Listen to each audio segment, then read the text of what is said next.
is Mi llamo es Eric de Huesto, and I am the Huesto. Yo soy the Huesto of Taquiendo de Fenias de People Place. Today I'm doing, as you can tell, a service for our Spanish speaking friends by translating my initial words into Spanish. As you may be able to tell, maybe not be able to tell, I don't know. I have found my phone. I was so sure I must have left my phone in the woods when Corey and I went to go shoot the rifle.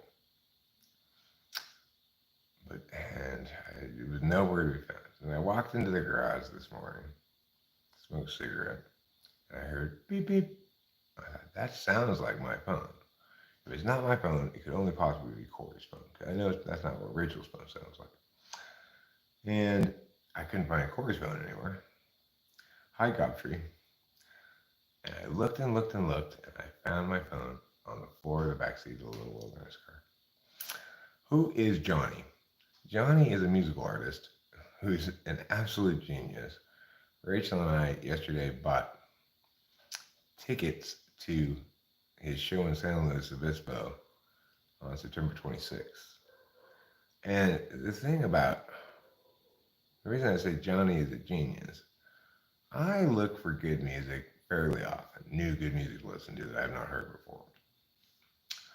And if something's really good, I'll usually check out other things by that band.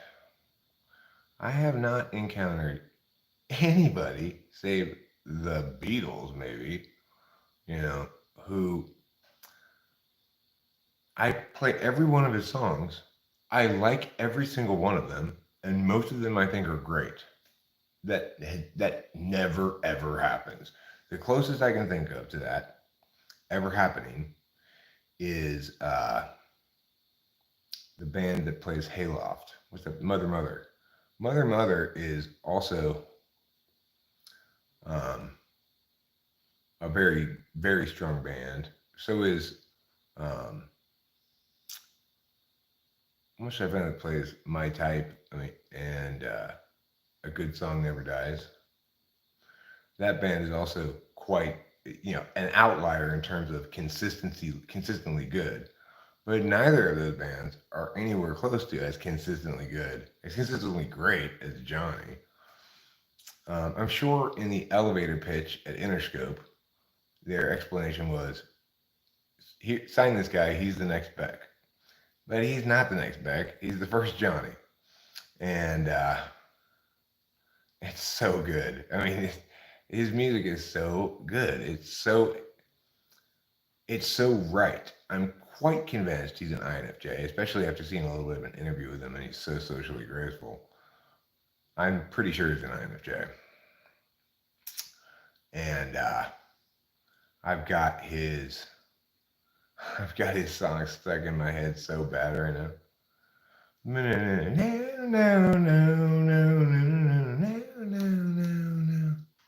Meant to be. La la la la. La la la la. It's fantastic. It's fantastic. If I were gonna recommend a song to start with Honey Pie. That's what got me into him. And Trigger of Love is also easily and instantly liked by people. But everything he does is freaking good to great. It's amazing. It's like I so assumed that didn't ever happen.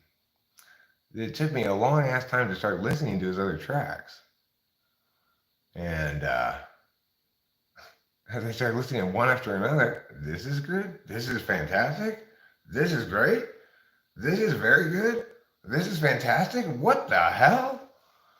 Who the fuck is this guy? He's an absolute genius. I'm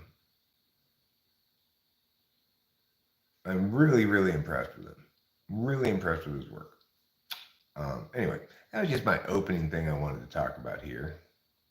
Yes, Rachel not only looked beautiful on her wedding day, she still looks beautiful to this day.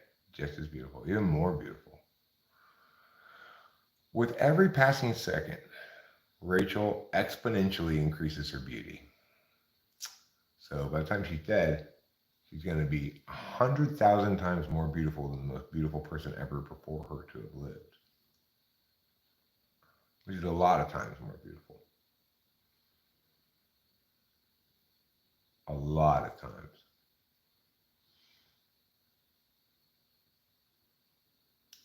So one of the things we did last night was, we sat in front of the TV and traded off picking songs to listen to and stuff like that. And Corey actually got me to understand why he likes Little B. Little B. I don't think Little B is very good in general, but now I at least understand why Corey finds them appealing, because he played a couple of the songs and that guy is nuts. That guy is so nuts. It's unbelievable. Little B, yeah. He's the guy who came up with using the term based that CJ uses and stuff. There are lots of memes involving him, like, I will give you all my bitches, is one of the things that people say to Lil B or something. His lyrics are just so crass and horrible, it's ridiculous. I mean, some of them are great because they're so random, and he's just saying random shit, and it doesn't make any sense.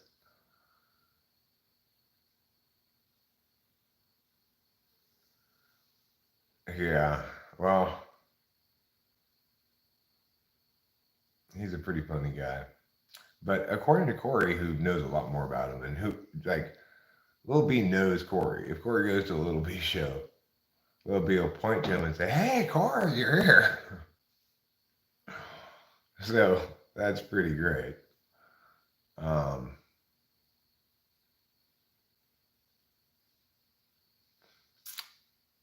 Corey says probably his most famous song is Wonton Soup, which is just freaking ridiculous. Apparently, in the rap community, he's considered a joke, kind of. But I get that they're that those people who call him that are underintuiting the scope of what he's accomplishing, actually. But he may be accomplishing it kind of by accident. So I don't know.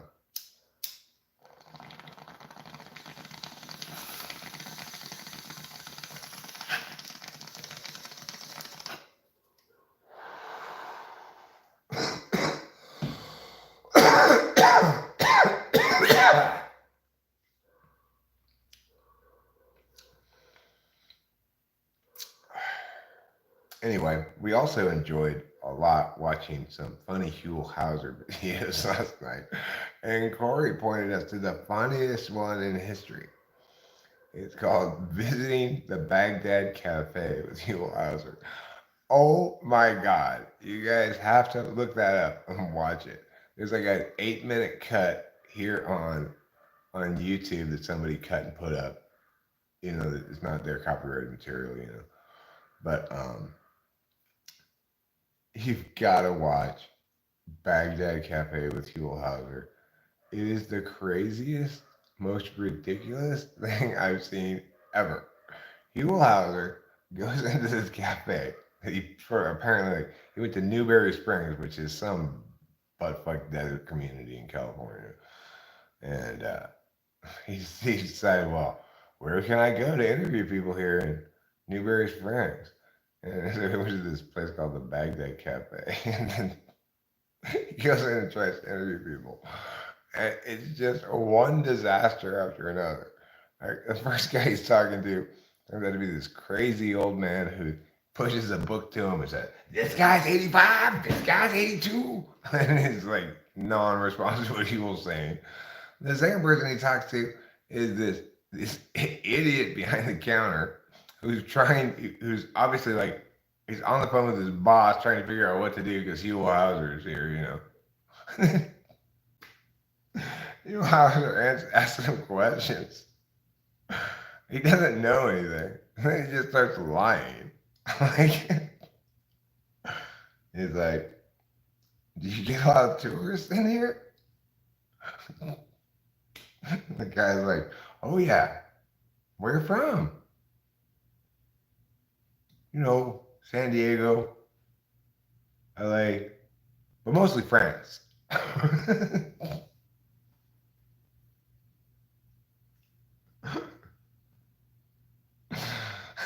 it was, it was, it's the most weirdest, craziest Huell Hauser thing I've ever seen. I used to think the best Huell Hauser video, the funny one, was when he visits Mono Lake. And he spends all this time. Yeah, look at all these flies. Just look at them. And then I'm gonna taste this water. Oh, it's salty. What a salty taste in my mouth. You taste it too. It's just ridiculous. But it's not nearly as ridiculous as the Baghdad Cafe one. That one is a triumph of absurdity beyond any reasonable expectation. Like, they could not have planned it to be more ridiculously uncooperative with Huell Hauser than what happened in the Baghdad Cafe. That whole thing could have been scripted. It was so insanely absurd. Every single person he talked to either knew nothing, had nothing to say, didn't want to talk to him, or just said whatever. It's so ridiculous. Huell Hauser was great. Huell Hauser was hilarious. There's also videos we found on YouTube, a video we found on YouTube called Huell Hauser Look at This, which is just an edit of him going, look at this! Look at this! Would you look at this? He's like Kim Jong-un. He likes to point at things, point and look at things.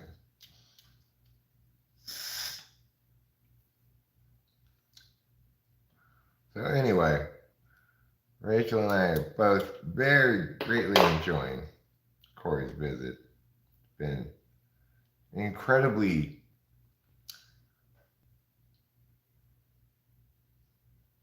healing for me. Because, you know, since our friendship kind of fell apart, I have missed him continually, mildly, you know. But I've been talking about him since way back when, you know. It's because I have other very good friends, like Dave Porter, Cameron, you know, both of whom are censors, though. And the kind of connection that I can have with an INFJ is just,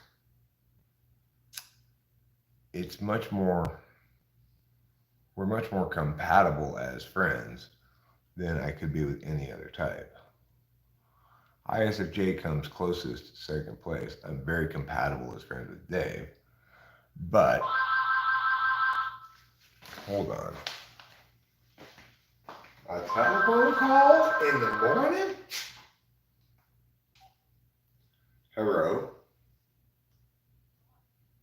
I'm fine. How are you?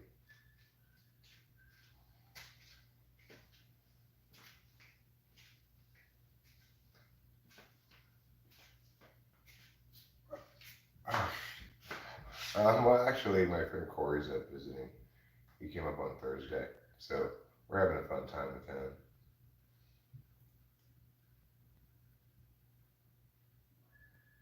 He's the kind of big guy with white hair. He was he was kind of extroverted at the wedding. He I don't I don't know if you remember or not, but right. Yeah, well, Corey Corey is very close family friend. Like his son and my daughter were born just like a month apart, and we raised them together and stuff. So she actually looks a little bit more like her mom, but she does look somewhat like me in some ways.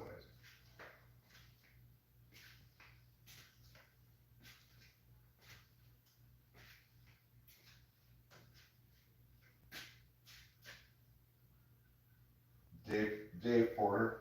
Yeah, that's Dave. He's actually red hair, but now that he's old, his red hair is turned. It's kind of a vague pale color.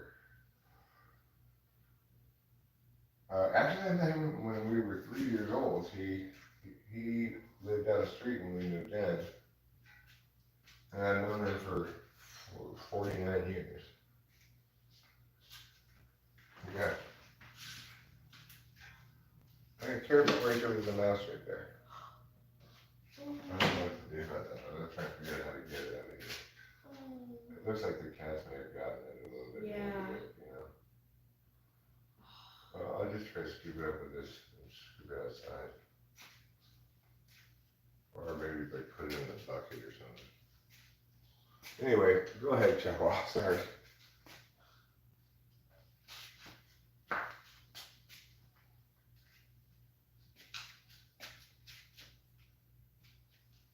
Yeah, I remember that book. It's pretty good. No, I don't think so. It doesn't seem like the sort of thing I would have brought with me from Australia.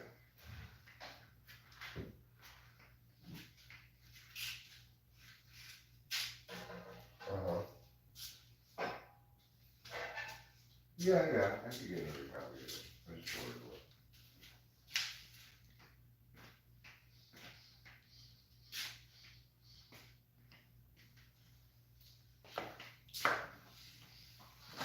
That's not true. The last time I was with Jeffrey, I did edit those essays to the best of my ability. They were just very clean to begin with.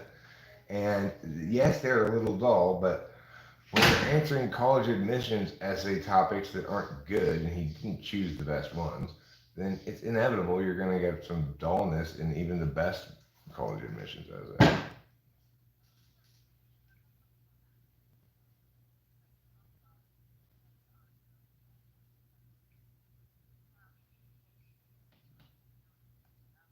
Right. Right, because once I give him the ideational nutshells for all the umbrellas contained within, he understands that and applies that because he's the same type as me.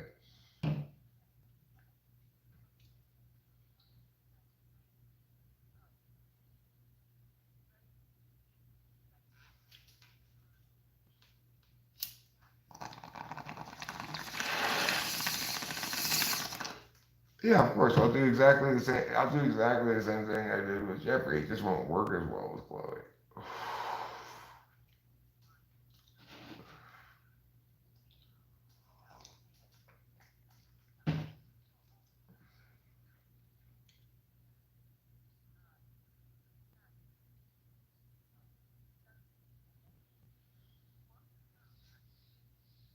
And what's the date on that? Yes.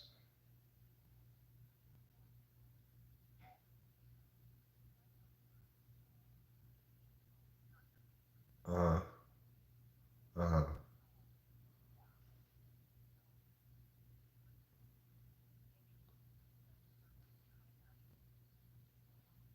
That's fine. Listen, you've got so much capital with me to spend. I am so grateful to you and your husband for playing classical music at my wedding. That made it so classy. It's like you got so many points with me to spend. You're gonna have a hard time finding me saying no to you for a while. So thank you so much for doing that. That was absolutely fantastic. It was a critical element in the whole thing coming off as super classy. You know.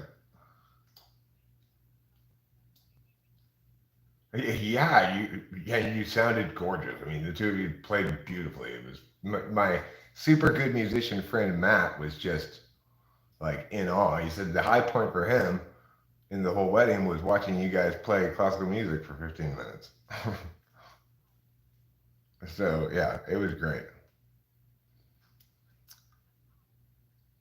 Well, I've been meaning to express how pleased Rachel and I were with that for since we got married, but I haven't really talked to you that much since then.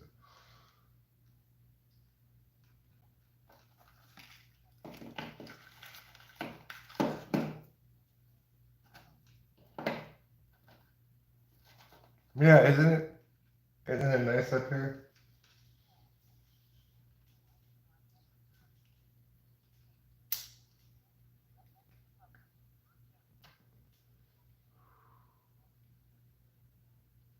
Yeah, utopia, yeah.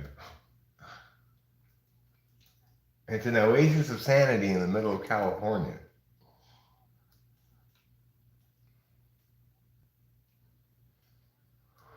Yeah, apparently it is. We've only been in the ugly side of it, which is pretty but not gorgeous. We haven't ever been to the front side where you guys went, but we plan to.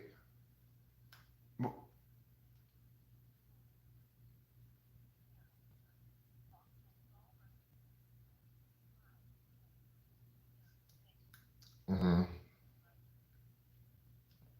Well, actually, Rachel and I are probably going to have our honeymoon at Christmas at the JAWNY Hotel, which is the good hotel, not the one we went to see the symphony at.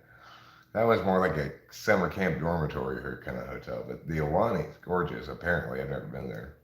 I'll look at some pictures of it.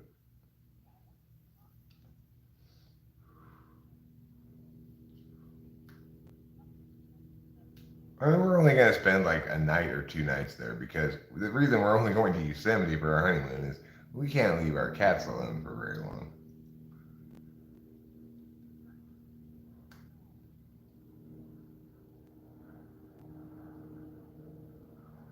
Maybe we will. Maybe we'll go drive into the front side and check out regular Yosemite for the first time in my life, even though I've lived in California for 52 years. I've never been there.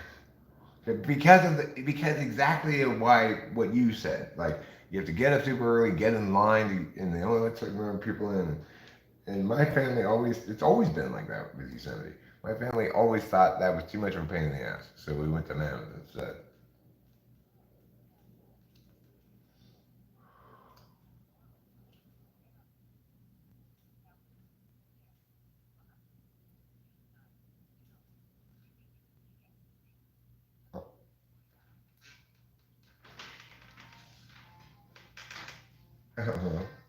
Yeah. Um, well, you guys, I mean, I can't believe you guys had that incredibly long, arduous day at Yosemite and then came and played at our wedding and stayed for as long as you did. It's amazing. I would have been just drop dead tired.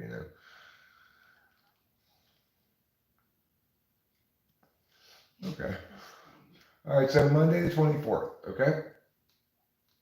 Give me a second on that, Rachel. Just call me, text me or something later. I'm in the middle of live streaming. I've been on this phone call with you for a long time. That's fine. That's fine. My audience is extremely forgiving of me talking on the phone with Chow Wall. Okay, thank you. Talk to you later. Bye. Well, I'm very glad I got to tell Chawa how much we appreciated her playing classical music and be effusive in my thanks because that's how we genuinely feel about it. That's how I genuinely I feel about genuinely feel about it too. Like the atmosphere was so different. it. I mean, who gets to have two people from the LA Phil play classical music at their wedding? Maybe people in the LA Phil. Yeah. Maybe they're close friends like us. Nobody else does. No, it's amazing. It was beautiful. I loved when I was getting ready. I loved hearing it from the room. It's great. They're We wouldn't even had any classical music if they hadn't offered. no, We wouldn't have thought of it. We and wouldn't have thought of getting a couple of classical musicians to play at the wedding. no That would never have occurred to way. me. No. More looks will make you feel closer to people because they want to smile at beautiful people. Well, then I guess you're not smiling at this guy. More brains will turn the rodent like humans into bugs in your perspective. Oh, did you get it? But the rodent? Yeah. No. Oh man. Still in there somewhere. Well, it's cute. Hopefully it'll just get out by itself or die and then they'll throw it away. I don't know. See if the cats earlier there was a lizard in here that I also think was partially injured that they brought in. So it's like I wish the cats would stop being such wicked homicidal maniacs, but they just love to torture and kill things. They do. And they think they've accomplished something that's worthy of praise when they do so. ridiculously. Let me put this over.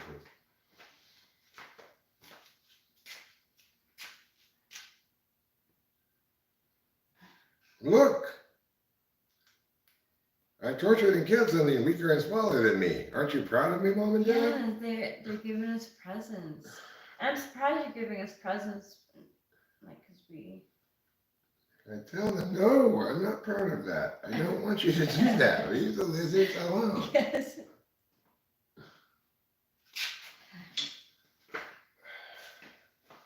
But of course, they think they're being nice to us. And that's the worst part of it. It's like if I could just explain to them they're not being nice to us, then maybe they'd stop killing those things. I think it's just their attempt at FE, really. Probably they see it, they play with it, and they go like, oh, shit, I'm monopolizing this toy. I'm going to go give it to Rachel. That's not fair of me. I can't deny Rachel a chance to play with this half-dead creature. This cat's thinking. Yeah. They're just projecting their frame of reference onto us. Just because they like to do that doesn't mean we like to do that. It must be a cognitive function thing. Live chat. Let's see what the live chat's been saying. Fly Guy, I do not know that at all. Like I says, you're handsome, Mr. Talking to People, and you know it. I do not know that. A long time ago, I already came to terms with the fact that I was not handsome at all. And so I no reason to update that.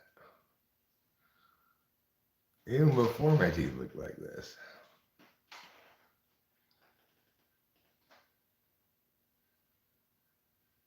Fly Guy's here for the Genius Club's meeting of geniuses. Well, unfortunately, we don't have really very many geniuses here. But we're talking about one, Johnny. I'm gonna listen to him when I take a shower. Yeah, I listened to him last night. I can't get la la la la out of my head. Oh, that's great. Na na na na na na na na na la la la la la la la la. Freaking fantastic, that song. Yeah, using la la la and making it sound so good. Yeah, the way it emerges from the verse, which is man, banana,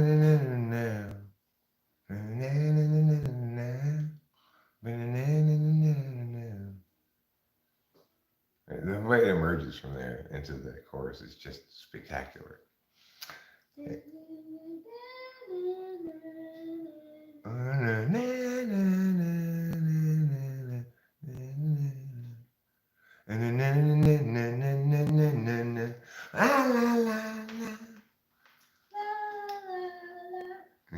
really good. That's not the only good song. It's like you just pick any Johnny song and listen to it, and it'll be at least good and possibly fantastic. I really like the new album.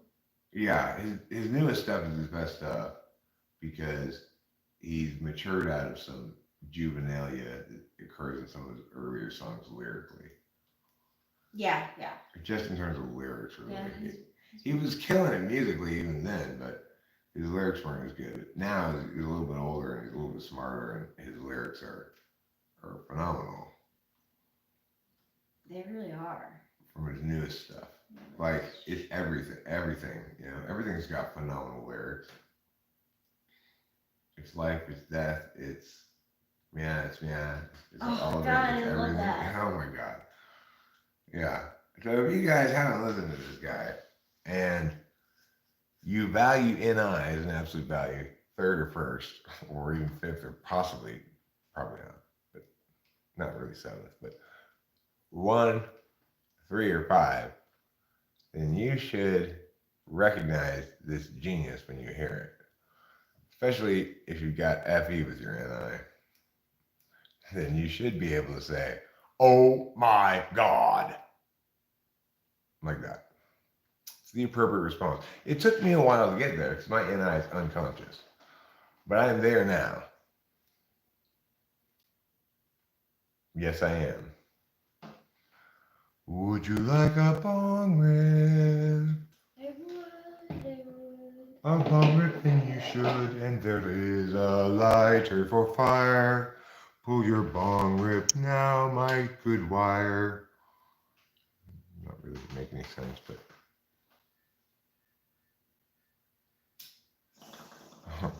with my in the wedding with my beard a little more trimmed than it is now, I look like a pastor. Oh, that's cool. I am kind of a pastor. Pastor? Yeah, because I pasteurize so much milk. Oh wait, no, that's not what pastors do. My mistake. I don't give sermons about religion. I could give one if you'd like. It is Sunday. Would you like me to make my argument for why you should believe in Jesus? I could do that. So look, welcome to this house of worship, and please be seated. Peace be with you, and also with me. Now let me tell you about this guy Jesus, and why you should believe in him as this magical being in the sky. Well, it's because if you think about the course of human history, the course of human intellectualization, the course of ideation, etc., there's only one correct narrative about positive moral indications, and there's only one correct religion regarding negative moral obligations. And Jesus is the only correct expression of how to understand positive moral obligations. It correctly asserts that forgiveness is the highest value because the reason it's correct is because it's the value that's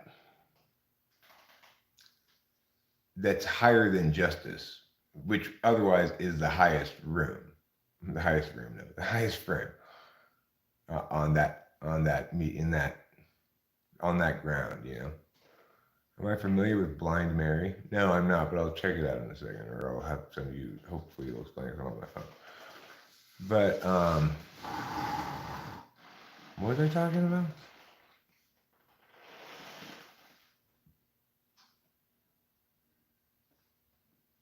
I don't spell color with you, and I don't drink cups of tea, because I'm not British or English, dude. That's why, don't you see? Whoa.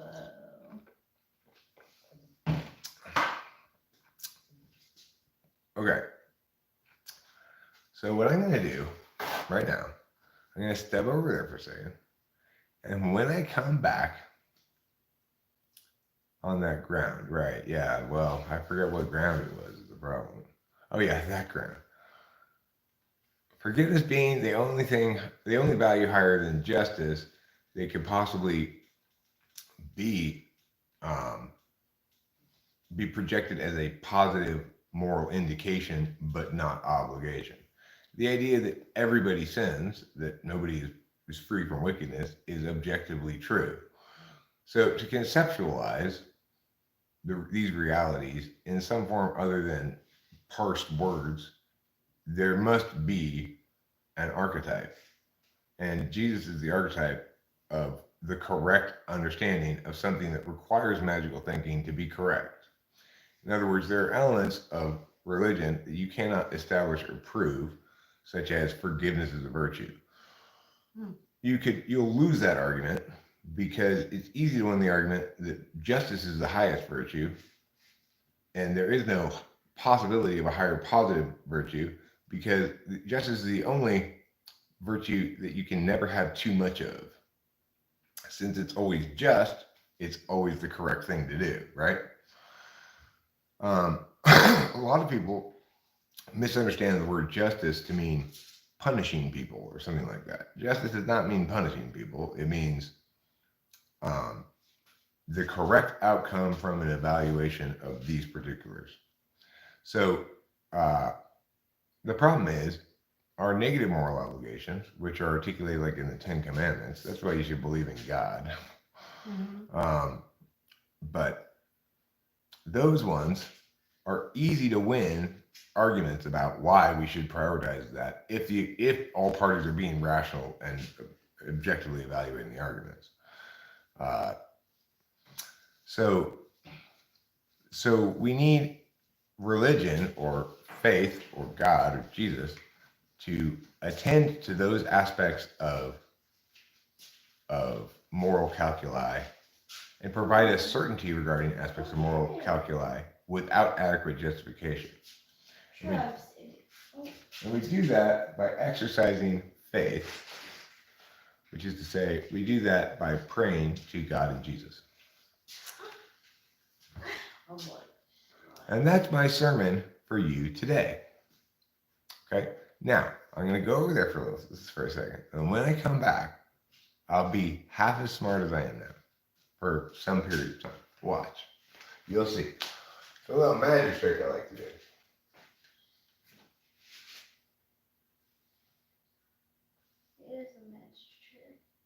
It's a magic trick called Eric Gets to Be Dumb for a While, which is incredibly rewarding. Isn't it? Yes. I'm gonna take a shower.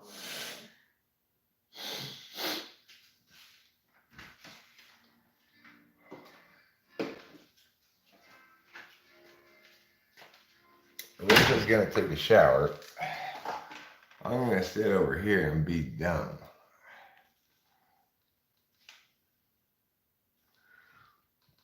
Justification, truth, and belief are all necessary for knowledge, but they are not jointly sufficient for knowledge. There is a fourth condition, namely that no false beliefs be essentially involved in the reasoning that also led to that belief be also necessary. Okay, this is a misunderstanding of what all those things are, right? Justifications are ways that individuals communicate either advocacies or but always advocacies. You're justifying what you're saying because you want to present something to the other person that you think they might disagree or doubt with, and that doubt about it, and that's why you're providing justifications. Beliefs, well, there's no real difference between knowledge and beliefs, right? That's a distinction that doesn't mean anything, because knowing is a way of paying attention. It's not an attribute possessed by the object that is known. And so that's why those philosophical theories of truth have all been upended by the metaframe cognitive functions. It explains what those things are, right? Truth, we know, is a status we afford to statements inherently when we make statements. It's implied that we say before the statement, it is true that. It's also implied, I believe that, which shows you why drawing distinctions between these words as though they were distinguishing externalities rather than things about what people are doing is fundamentally the wrong frame. And that explains that. So you guys are lucky I haven't gotten dumb yet. Now, one thing that's still a little bit of a point of contention between me and Corey is Corey does not think at all that what I'm saying is powerfully and informatively true, even though he doesn't understand it well enough to have a judgment on it, because of course he's intuiting about it. And he's intuiting off indicators that don't reveal anything about the merits of what I'm saying, but rather the merits of irrelevant claims. Like the fact that I have to admit that I'm exclusively right about this due to a confluence of various particular factors that created this perfect storm that allowed me to be in the right place at the right time and figure this out the right way. It's not like I'm the smartest guy in the world or anything, right? But I'm the only one with access to the right map who is smart enough. And that puts me in a weird situation, right? For Corey, intuiting as an INFJ, he's just thinking, these kind of self-aggrandizing statements only tell me about what Eric's motivations are. Like, oh, he wants to be thought of as super smart, blah, blah, blah. Well, maybe that's true, but most of all, what I want is what I'm saying to be evaluated on its merits by fellow TI deliberators, and then hopefully, like, NI people can successfully NI that I'm correct among all these people talking about it, like Rachel did. But if you're not interested in the subject at all, then you're not evaluating things like that, right? You're just saying, well, Eric, this claim you're making is outrageous, impossible statistically almost, that it'd be you who he's just thinking, okay, you're delusional or whatever. So this is one of the challenges that I face because, of course, I wish so much that there were somebody else or multiple other people saying correct things exclusively about typology. Because as I've expressed before, when I make statements about a debate term or something, I say like, oh, what you just did was a counter plan. And then I explain what a counter plan is and why it's a counter plan or whatever. Nobody says, Eric, you can't be right about this, because they can easily Google it and confirm that I'm right about it. The debate community has successfully parsed out all various kinds of argumentation, named them, described them, and come to understand how they work argumentationally in a case, right? So I've come to understand how attention works argumentationally as the meta explanation. And I've come to understand how revolutionary that is, and how it's a turning point in human history, because it explains everything. Like, it explains why Corey is so skeptical of what I'm saying. He's trying to know something that can only be validated by deliberation. And he's knowing how what I'm saying plays in every single instance except this one. Individuals making the claim I'm making are delusional. So it's a terrible pickle to be in. Terrible. Because, it's like I'm interested in seeing the truth I understand, the communication of the truth I understand, have impacts. But only some people can understand the truths that I understand, as I understand them. And only some people want a correct map. Most people want a map that matches their existing map.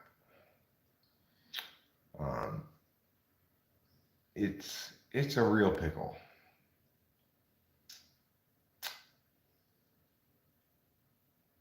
I can't blame anybody for being skeptical, extremely skeptical, based on the scope of the claim I'm making. But I'm not a liar,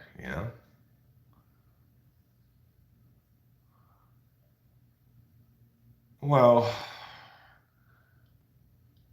I like Corey in general doesn't.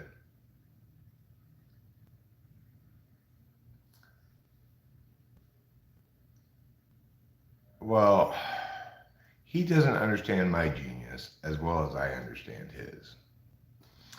And that can be a bit of a problem. But because just as part of the reason why I value him so much is because he truly is a musical genius. And his shit's just spectacular. And I recognize the fact that he's an outlier among the type. It's like he's not just an INFJ, he's an extremely intuitive musical INFJ, right? And I understand how important and significant that is, and how unfortunate it is that people don't know his music, because he's not been very good about recording it well. certainly hasn't been good about maintaining an archive of it. I've had to maintain it independently for him. So,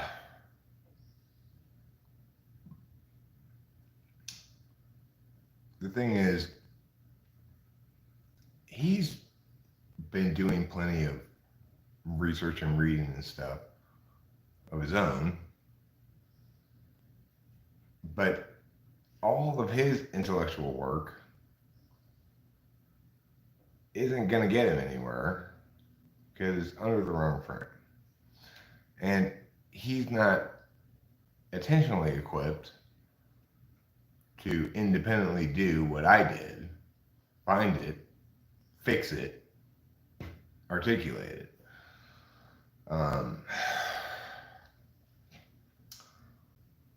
You know, it's like I'm a case master.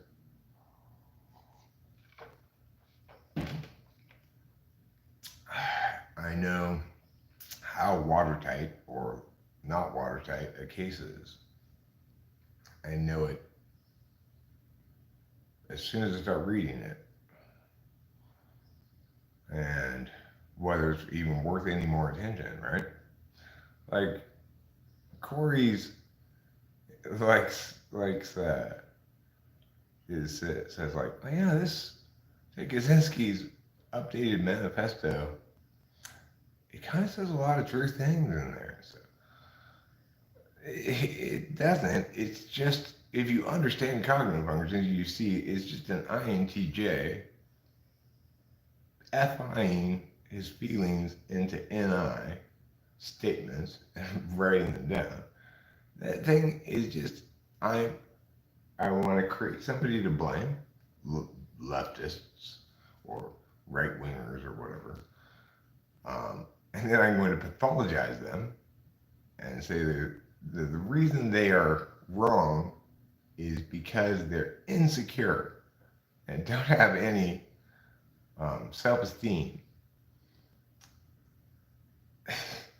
It's like, that's your group, your made up group boogeyman doesn't even exist. See, I told you I'd be dumb. Now I'm dumb. I can't be smart anymore. I'm tired of being smart. Being smart's hard because it's like I'm seeing these important things, and then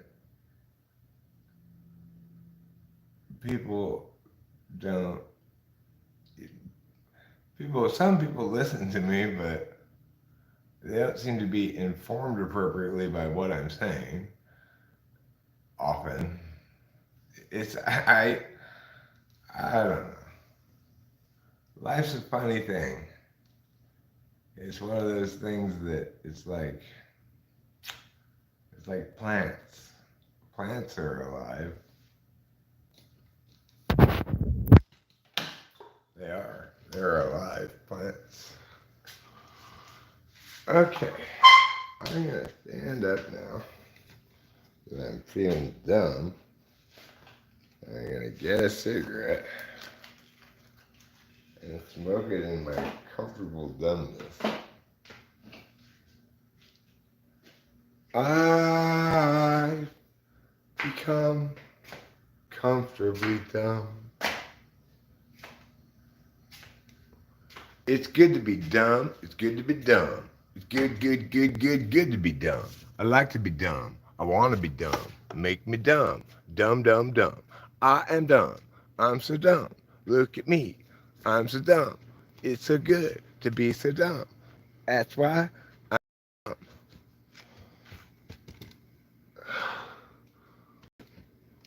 Oh, it's hot out today. Why is it so hot out here? Was this a record high temperature today? Oh.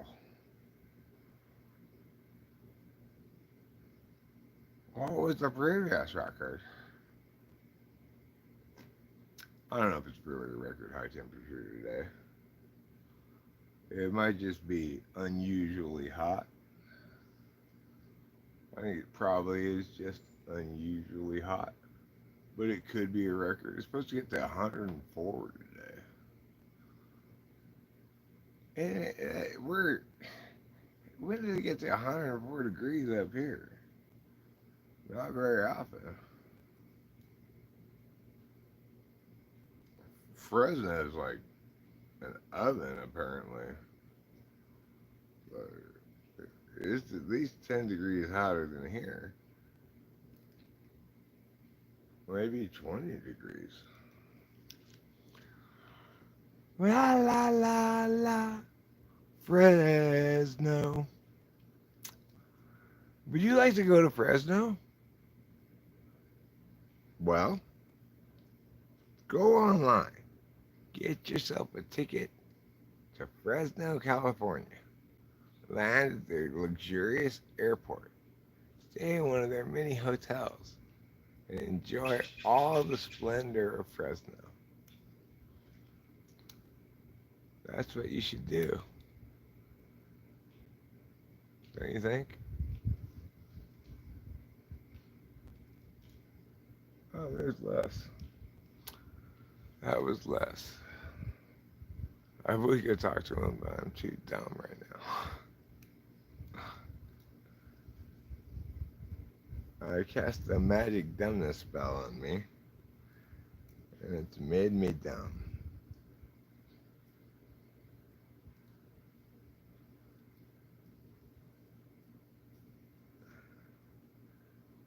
Hey everybody, it's me, Dumb Eric. Aren't I more pleasant than Smart Eric?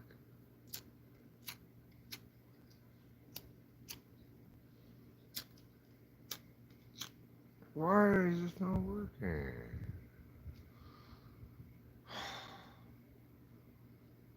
I don't know. La la la la. La la la la. La la la la. La la la la. Walking. Dun dun. Dun dun dun. I cannot get that fucking song out of my head. No, no, no, no, no, no, no, no, no, no, no. Meant to be.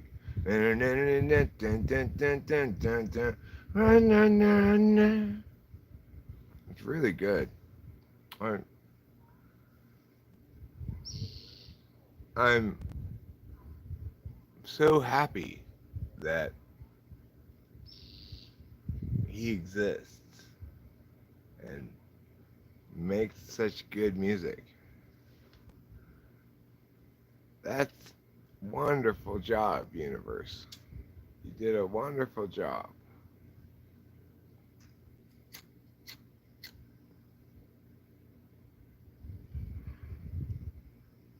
I gotta get a different lighter. This one doesn't seem to work.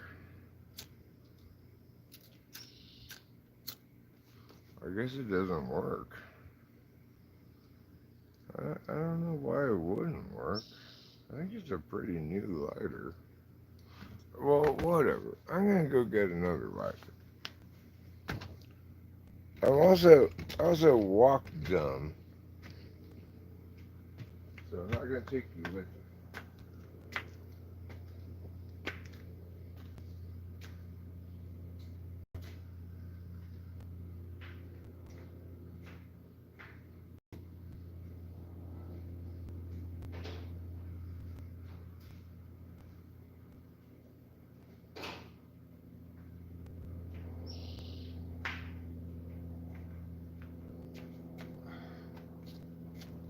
Okay.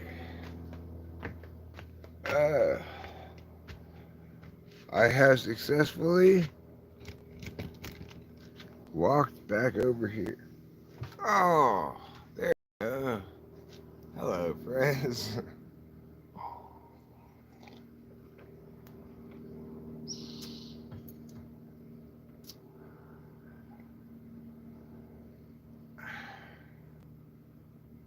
Oh, Mr. Man, what a good kitty you are. You're a wonderful man. You're a wonderful, handsome husband. Yes, you are. Oh, yes. Oh, yes, and oh, yes. Whoa. It's okay. I didn't fall over. Hello. Can I pet you? Oh, yes. Oh, yes. Oh, yes. Oh, yes. Okay. So it's probably like, you're on drugs, dude. Stop trying to pet me.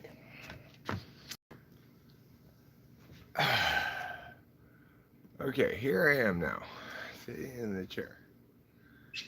How are you? I am fine. Let's see what we got going on in the old chatteroo. Live chat. Yesterday I had a song from the musical Chicago in my head, Cellophane Man.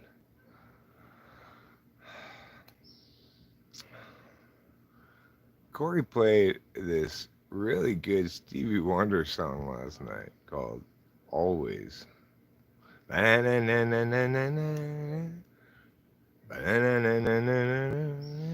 can't quite remember that melody part, but it's really good. Goes on a little too long, too much of an outro, I think. But the song is made that way to burrow its way into your head.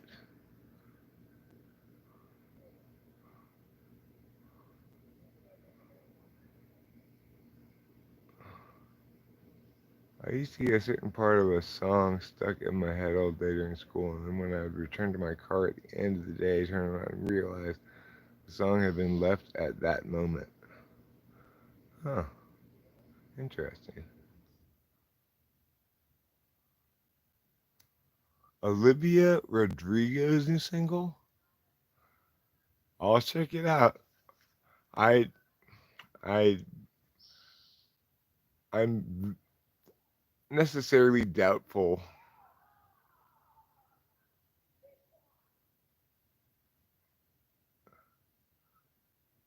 Nothing seems to get stuck in my head lately, thankfully. I don't. I doubt it's Totsume's. But if you're right, I will shout your praises, Mr. Bobby. I will check out Olivia Rodrigo's new single, and if it is in fact Totsume's, I will make a video saying Mr. Bobby was so right about this. This is Totsume's. I'll check it out, but I doubt it is Totsume's. But we'll see.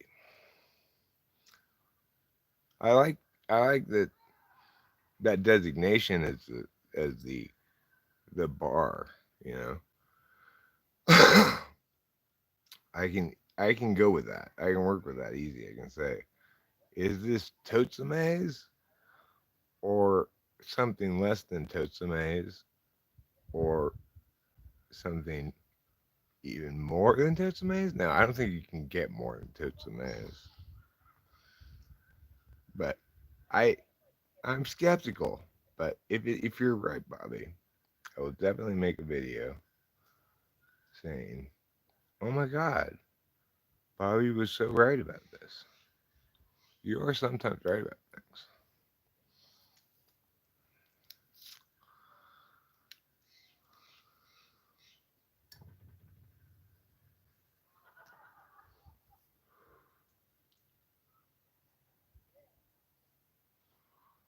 Voices carry. The thing is, voices really do carry here in the hills. We were sitting in the garage, and it sounded like these people were talking.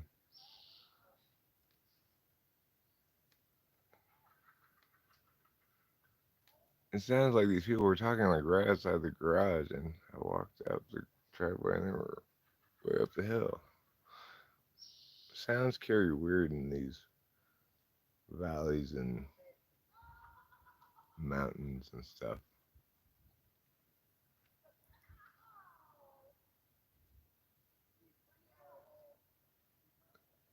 arguably. It's the mystery of Western civilization. Oh, yeah. I've got some magic. You've got some magic. Let's all do some magic, magic, magic. Let's play Kabbalah. Let's play magic. Let's do some mad magic. Like, well, like, how can you possibly think that there's no magic in the world when Rachel and I just randomly, when we, as we move, the universe gifts us 5 pounds of weed and 2 ounces of mushrooms?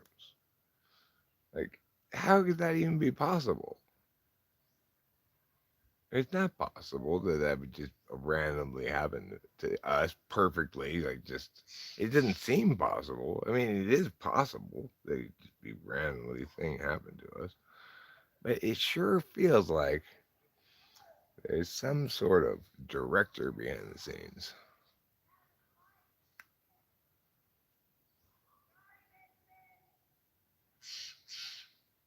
Director of what? A film, of course. They're making a film. What is the Nancy Drew method? The Nancy Drew method is to go to the Hardy Boys and say, hey, let's fuck.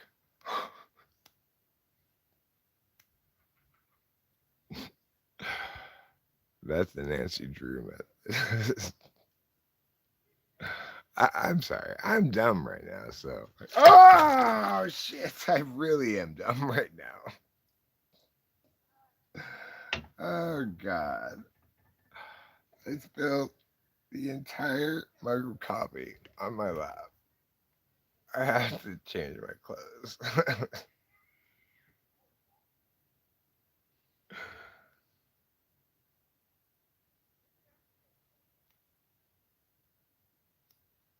I just Nancy Drew it all over my pants.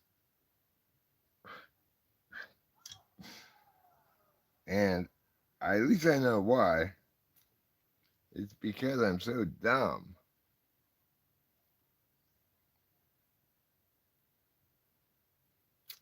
It's all over the floor, too. Not the floor. This stuff. I spilled a full mug of coffee all on my pants. I had to change my pants because look at this. It's like they're all wet. See? I have to change my pants.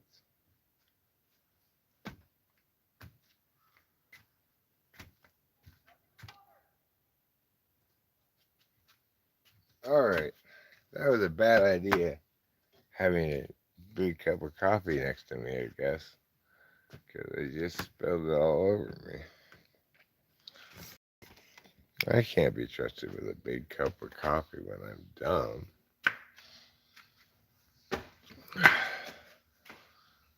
Okay. Well, I should have realized that back when I was smart and not brought the coffee with me. Okay, that's fine. I'm going to change my pants now. I've got so much coffee on me. I'm more coffee than skin.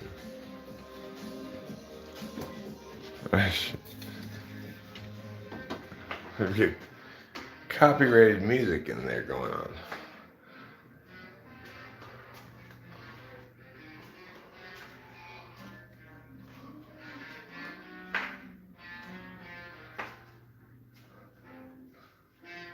You know, I cast a magical spell on myself to make me dumb. I have to change my pants because I spilled a whole cup of coffee on myself. Did you? Yeah. But I gotta leave this here because Rachel's listening to copyrighted music in the bathroom. And what is it? I'm live streaming. Live streaming who? I'm live streaming. Me, the camera's pointing this direction. Oh, okay. And you need to know start. I don't mind. I would like you to play music for them while I go check my pants.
screen. Okay, I'm back. I changed my clothes. And appropriately, Rachel was listening to Johnny in there. And it's just so phenomenal. It's amazing. Like, I don't want to fall in. I don't want to fall in love. She was singing that one. That one is such a good song. So many good songs. There's so many. And there aren't any stone cold misses that I've found.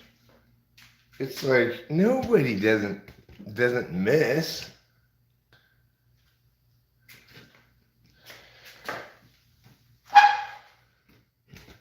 It's amazing.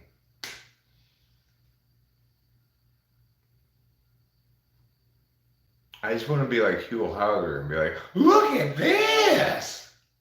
Wow! That's amazing! That's how I feel about it. It's just like I want to Hugh Howler that shit. Just, this is California's gold! I don't know if he's from California or not, but.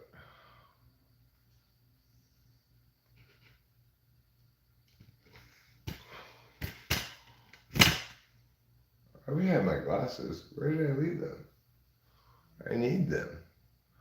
I need my glasses. This isn't gonna work without my glasses. I'm gonna have to get them.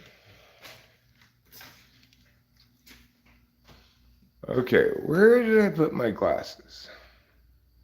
Hi, Show Media.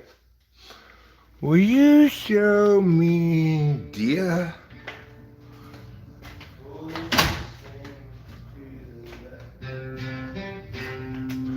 Scarlet's a field. Hold me into the night. And staying so long. Falling us into the light. Scarlet's a field. Holding us in through the night, staying so long, folding us in through the light.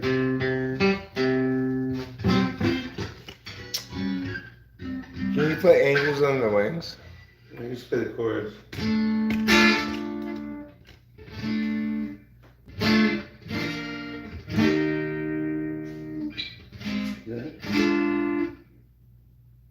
Can you play everything?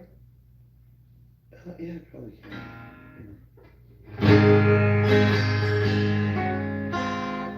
Sounds like it's out of tune.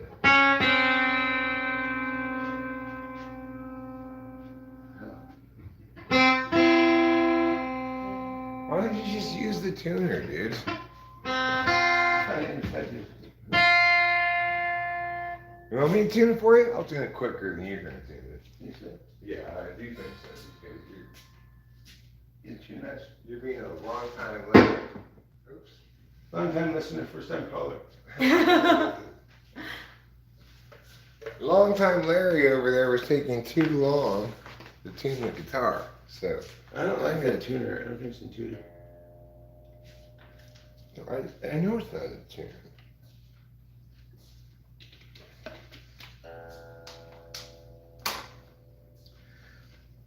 I decided to use a bread clasp for a pick because the other one was too thick. Okay. It's not your fault. I want you to blame yourself. Please don't blame yourself. I am though, Corey. I'm blaming Stop myself so blaming much. yourself. Don't blame yourself. Blame the ketamine.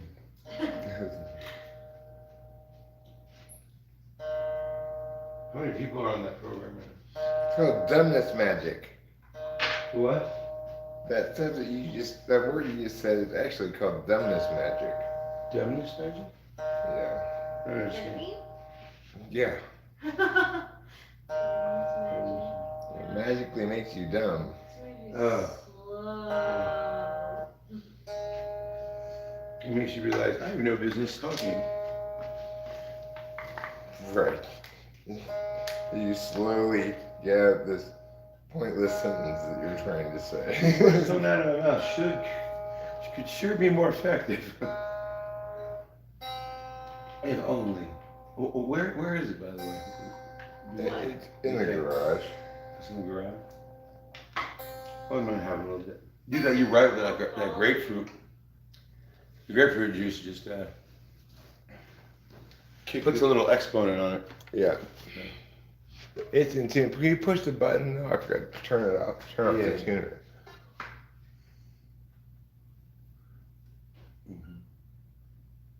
And now you have to plug into that cord there. Oh, it's in tune. You did a mirror. That's because you were being a long time Larry. So we'll see here. Where is it? You can push the drive button, it gives you a different sound. There's one button that gives you a different sound. This one? Maybe. I think also interesting. There's just a volume out there and an EQ. What is this? Socks. I think they're Corey's. Corey's? This is Corey's sock? This is your sock? Yeah. Why are you wearing girl socks? They were sold as men's socks. No, you're totally girl socks. It's not, dude. Look at it. Tell me this is not a girl sock. How is this not a girl sock? It's so a girl sock. My friend, this is not in jail. Corey, it is in No, tune. this is the Jeep. I didn't see that there. There. Right?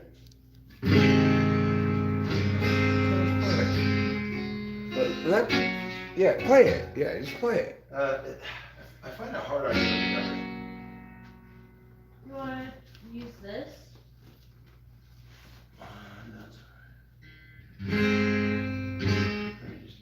Where do I keep leaving my glasses? I must have left them in the garage.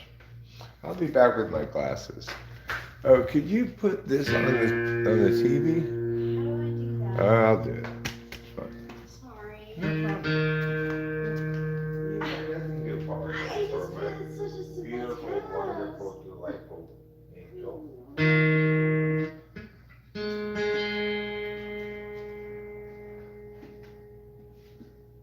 don't trust the tune.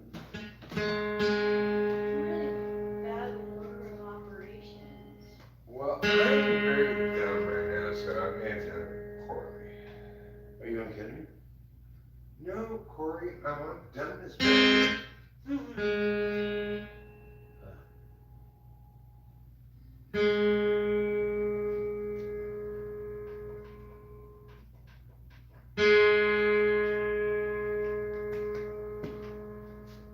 Now, I have to come over here and do this thing. Yeah. And then I have to go to here. And then I have to go to here. And push this. Cool. Yeah, Technology Wonderland.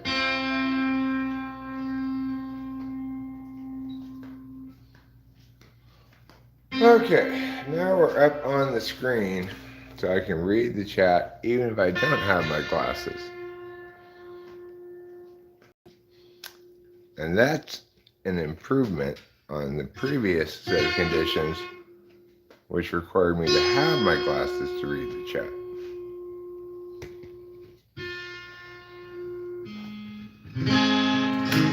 I just can't believe I found my phone. Go ahead.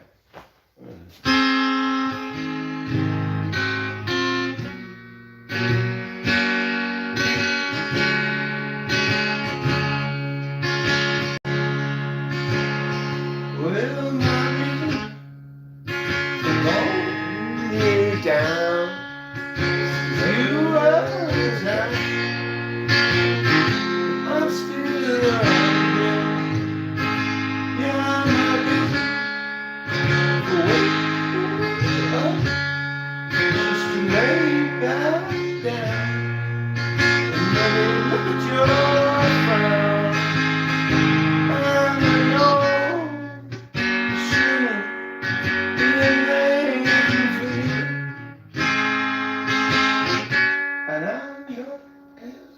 everything.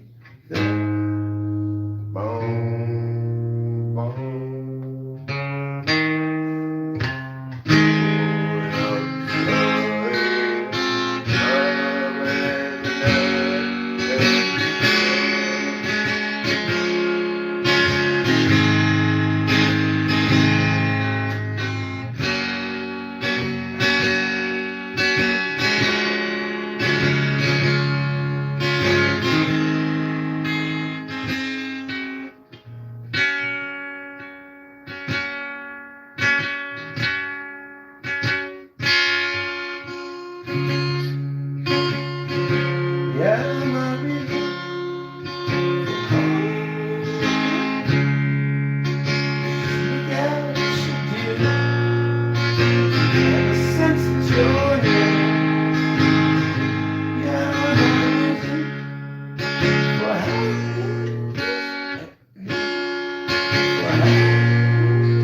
I'm not doing a good job. No, you're not. That's fine. Yeah. You were It's- doing great. Okay. No, he wasn't doing a good job playing the song. His voice is shot to hell. And he doesn't really remember how to play. I love it. It's a great song. But he's not executing it very well. Yeah. FE filter is lame. The stream started 69 minutes ago. I'm reading things from the chat. I'm reading things from the chat. What is going on? Rachel encouraged Eric to start his own band? No, no, that's not going on. I don't know what you're talking about. Were you a I was class? looking at my acoustic guitar. I don't know why. I don't know what time. You can play my acoustic guitar. Yeah, the action's terrible. I can play it on my Taylor. And this pick sucks. Alright, I don't have guitar picks. I don't play with a pick ever.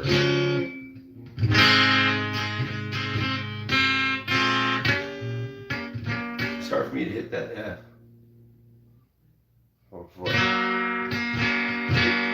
You're on performance enhancing drugs.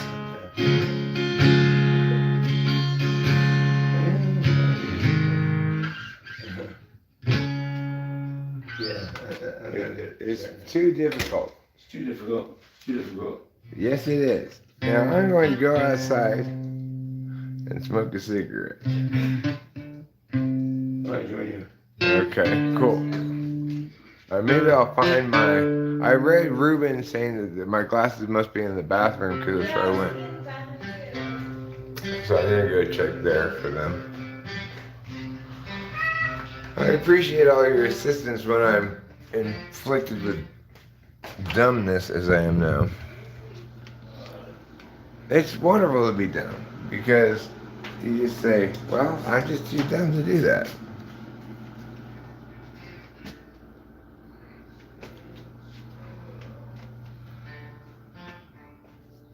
I like to be very dumb. Bo-dum-dum-dum. Bo-dum-dum-dum, bo-dum-dum. Ba-ba-da-da-da. Ba-da-da-da-da-da-da. It's the dumb leading the dumb.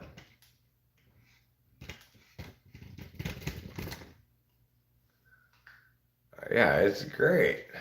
Well, why is this failing so much? Well, I'm just too dumb to do it.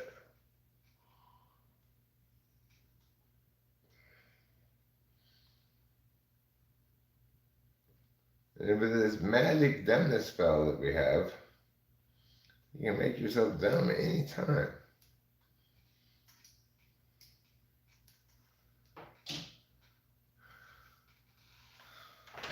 It's so relaxing.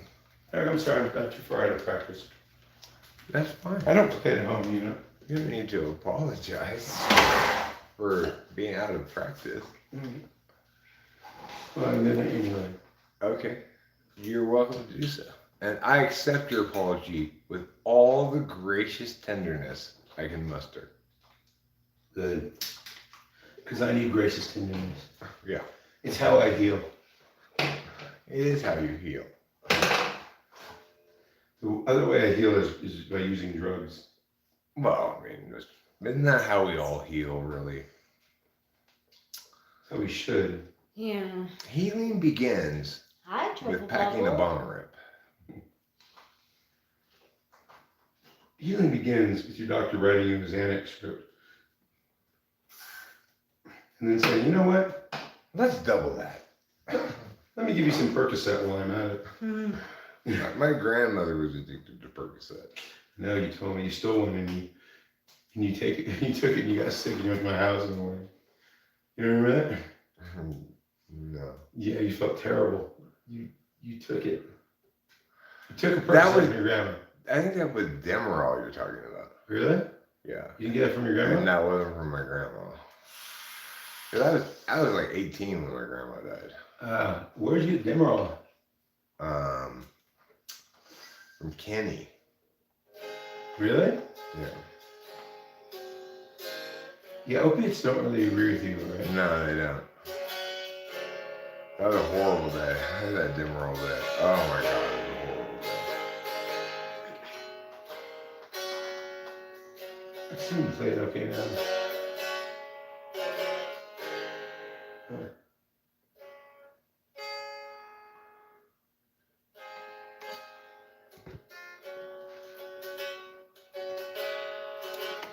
You're gonna be less capable of doing things after you cast a magical dumbness spell on yourself. No reason for calling you down. Just 'cause you were in town. And honey, I'm still around here. Yeah, my reason for waking you up was just to lay you back down. Oh, yeah. G. Is it A minor? Rack down A minor. Yeah. And look at your frown. And I know that this shouldn't be a name for you. And I know everything. Everything. Boom. Boom. Boom. Boom. Boom it up slowly. Oh, yeah. Not yet. My bad.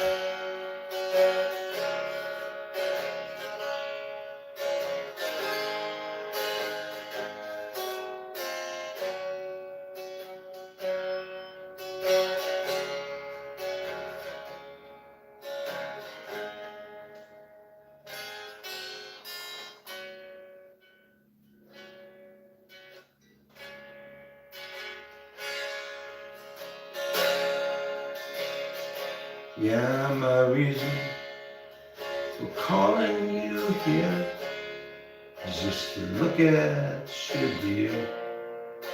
And ever since that you're near me, and my reason for having this out is 'cause you were about to make choices in life. And I know there'll be lots of pain.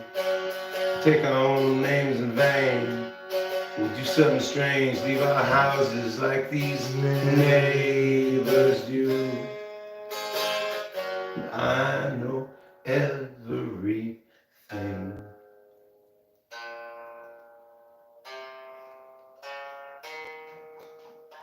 Folding up the laundry, amazed with something squandry I had gave to you.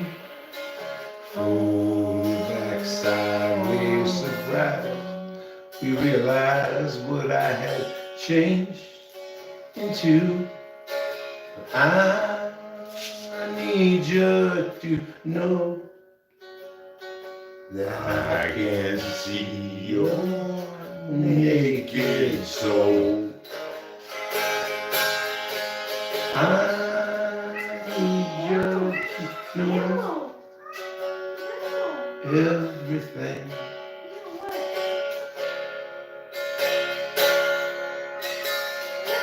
All my reasons for calling you down. You were in town. I'm still around here.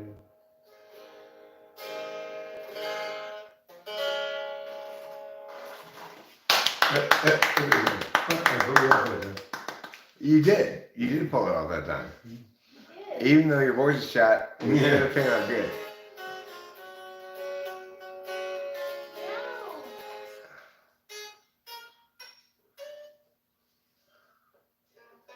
So, friends, famous people, you're getting to hear in the background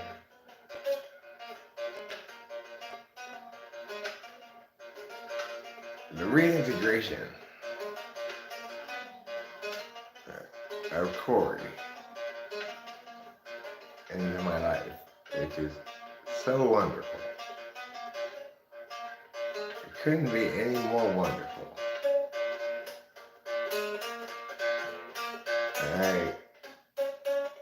And you hear it by itself, which is fantastic.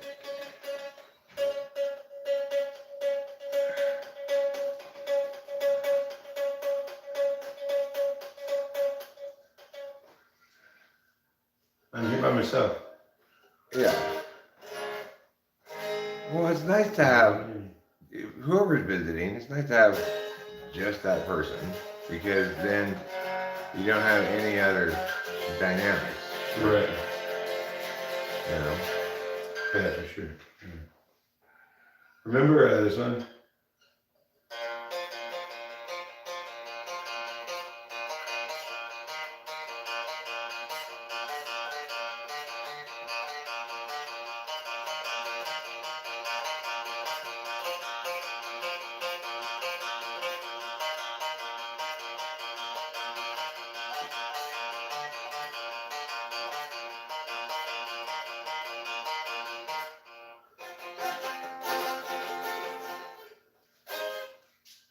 How does the melody go? I don't remember it. There's no vocal melody.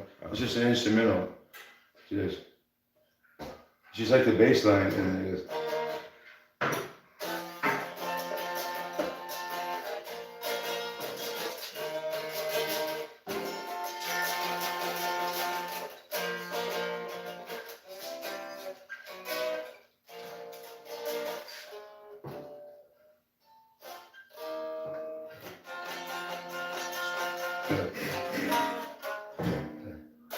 Do you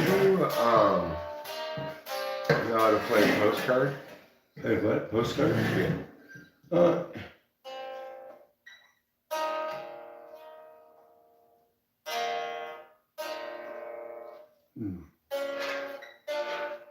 There you go.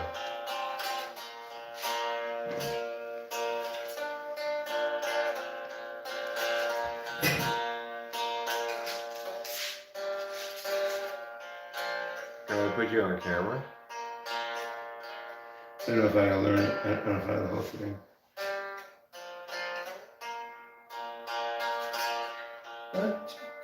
I can't sing that.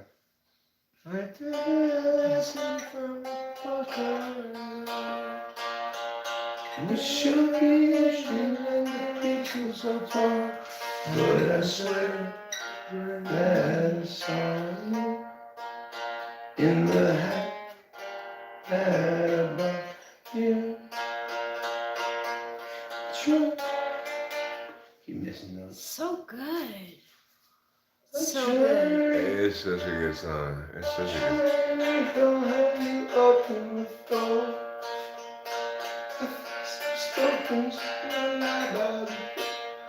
And I try to replace you, but I break like a statue.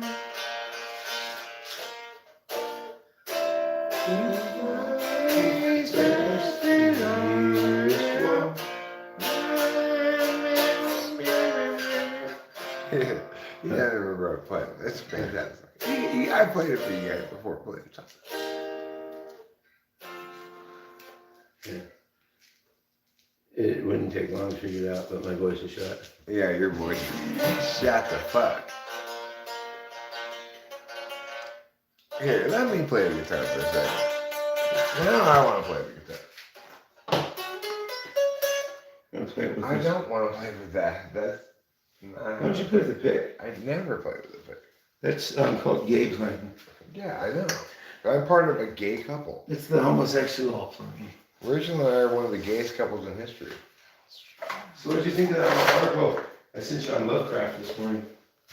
I thought exactly what I said in response. Wow, you're up early. You didn't think it was kind of interesting? I didn't click blank. You didn't? No, because I was in here at the time. What happened was I finally just found my phone. Ah. I found it because you sent that thing to me. Because when I walked in here, my phone went beep beep. Oh, okay. I was like, "There's a phone in here." Ah. So I don't- glad. Did There's you see the also a stone mouse. toss There's comic? also a mouse in here. Did you see the Stone Toss comic? Oh, wow, cute. You didn't see the Stone Toss comic? Cute. With the dog? No, I don't think I saw that one. Really? It's the one I was talking about in the car. Oh, okay. Okay, cool. About the kids saying, why are these dogs so much bigger? And That's a great. It's a very cloudy day in Los Angeles. And today we run out of time. Troubles past, struggles still to come. The day is nearly done. Will someone buy us some more time?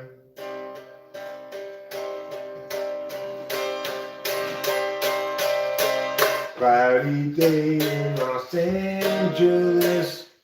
can I beatbox? Yeah. Way in LA.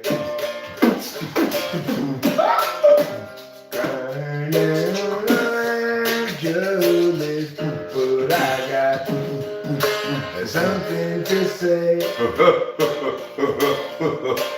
Life can strangely be forgiving to those who stay awake all night. Most voices say to give in. They'll try to sap your will to fight. But whether I'm supposed to be here or just be seen forgotten, noise is unlike what I see here, and also part of what I want. It's a very cloudy day in Los Angeles. And today I run out of time. Alright, trouble's still to come. The day is nearly done. Will someone buy us some more time?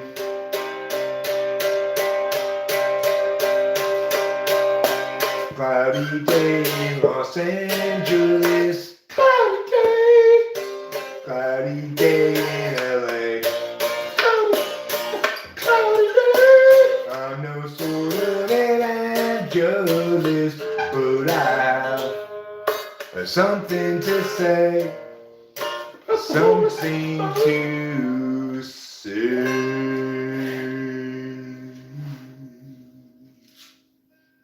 Not bad, right? Not bad. I'm gonna live in Los Angeles. That's not the Frank Black song.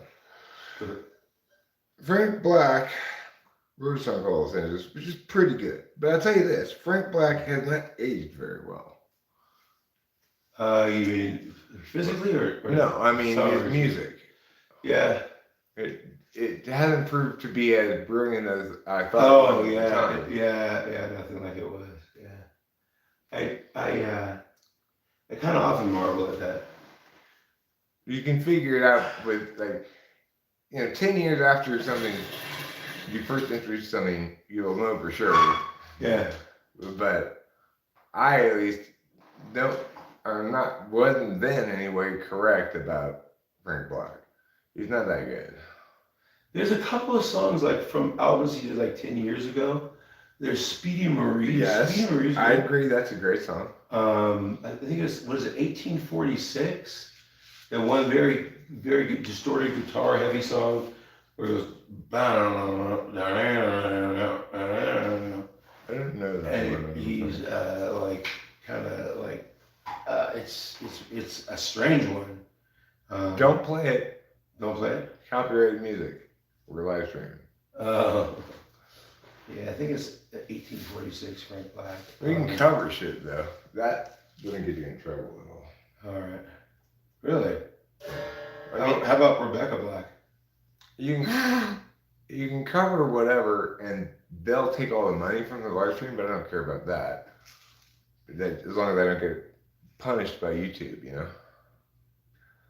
It's Friday, Friday. You got to get down on Friday. It is true that one does have to get down on Friday. Yeah. Have you seen Rebecca Black lately? No. She's got some gigantic breasts. Really? Yeah. She get implants, or does she just grow up? I think it's implants. When I was younger, it seemed that everything gleamed. I don't know what happened to me, but I've lost that sense of urgency, and I don't think that I'll ever see it again. She's terrible. If you follow my lead, you'll discover I'm loster than you. And you'll want to know the way to get back out to wherever it was you thought you knew. And tomorrow will be just like today. I'll be lost into.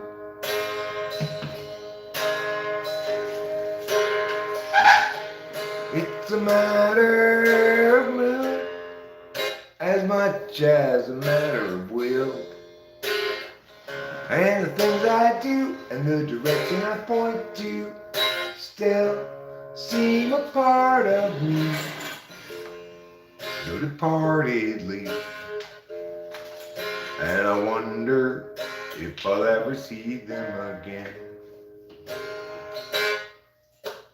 Bum-ba-dee-da, ba-dee-da-da, bum-ba-dee-da, da-da-doo. Bum-ba-dee-da, ba-dee-da-doo, ba-dee-da, da-da-da.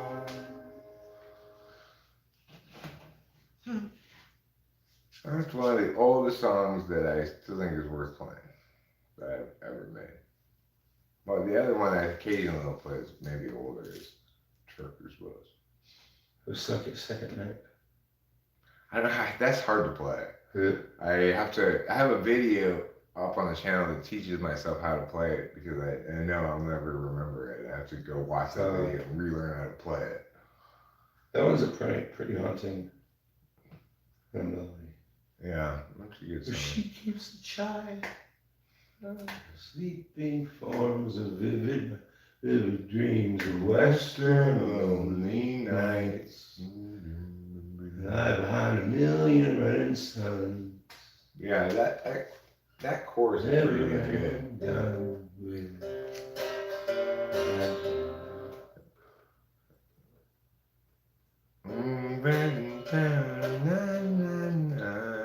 I can't remember how to play that song. Zero chance. I know the first bit is like this.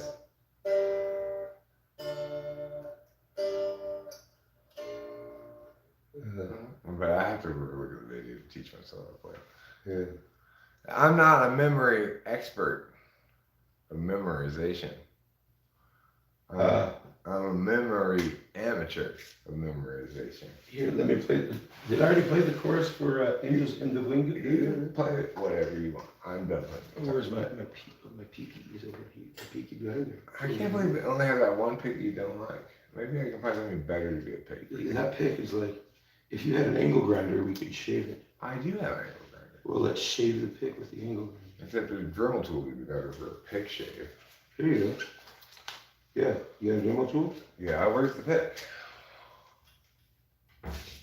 I don't know, it was inside. I lost that, said Corey. It was inside. I lost her. All that packed it, you never goes. It was inside, and Jesus said, hey. Okay. Yeah. I'll ask Jesus where it is. You should know. It was on the sofa I was on. I'll tell you what. I'll bring these guys along with me to help me look. All right. They can help. All right. If you guys spot the pick anywhere, tell me. I agree it's not a very good pick, but I don't ever use picks, so I only have one old pick that Corey doesn't like. It's too thick. It's like, you know, you either play with a pick or you don't. It's possible to conceive of somebody playing with a pick on some songs and not playing with a pick on some songs, but really, you gotta just kind of stick with what you're comfortable with. It's like everything that I think, like, oh, this just seems like the sort of thing I should play with a pick. When I actually try to play with a pick, it's easier to play with my fingers. Of course, it kind of defines the way you play guitar, whether you play with your fingers or the pick. I don't see the pick anywhere.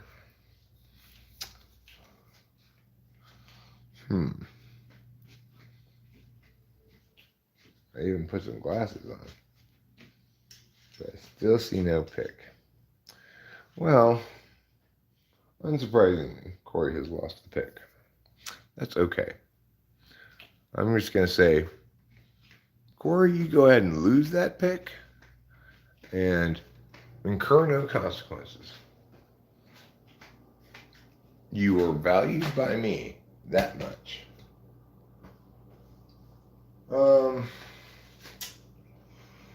Pick. Let me see if I can figure out another thing to use as a pick. Let's play TE. That would be a good pick.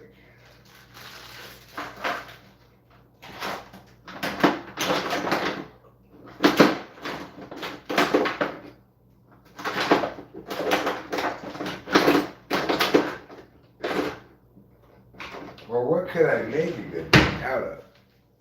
Like, one possibility is the lid of this thing. I can make a pick out of this, I bet. Let's find out. Let's see.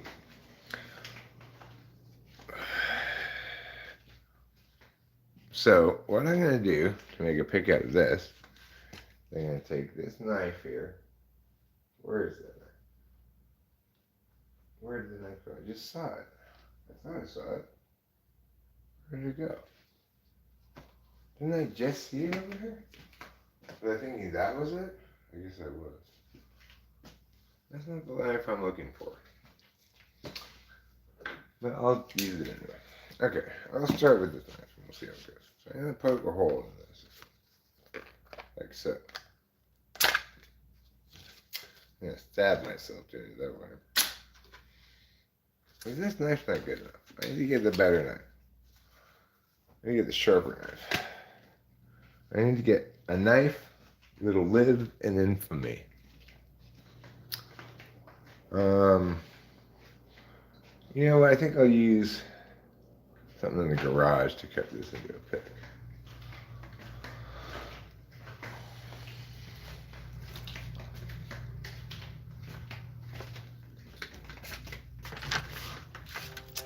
Okay, well, I can't find the pick, but I've decided to make you a pick out of this. Oh, yeah? Yeah. Remember sentences like these? What? Sentences like these? I can't play it. Well, I'll make you a pick and then maybe we'll be able to play it.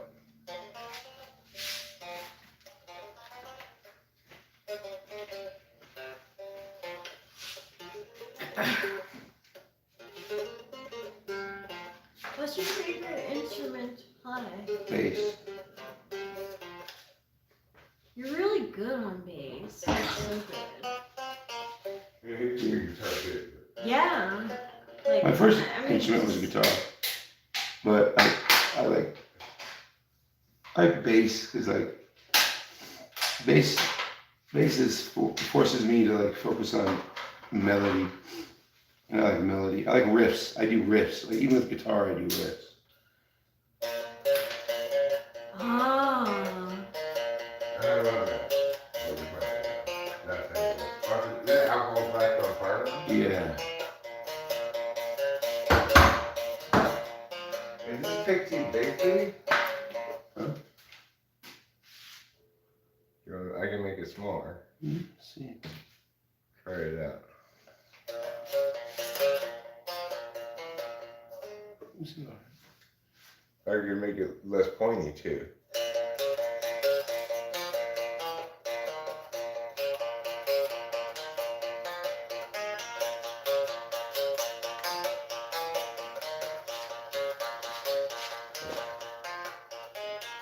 Big booty, cutie booty. I can't sing it and play it at the same time anymore. But that would be perfect, just like a distorted bass and a distorted guitar. I think it would start out like with the bass just totally distorted going. And you know what? We should go into town today and buy a bass. I need a bass too, you know. My first order, we should get a bass. Yeah. Big teaser. Yeah, maybe we need You want it shorter? Here, let me fix it for you. I got the right tool. rounded edge. A little bit more rounded. Gotcha. But I think that's a nice slow kind of metal riff. Yeah. If the riff just kind of goes and then the song goes. How about this? There's some pretty cool lyrics. Alcohol, tobacco, and fire. Yeah, I like that. Big bringing me harm. You smell like alcohol, tobacco, and fire arms.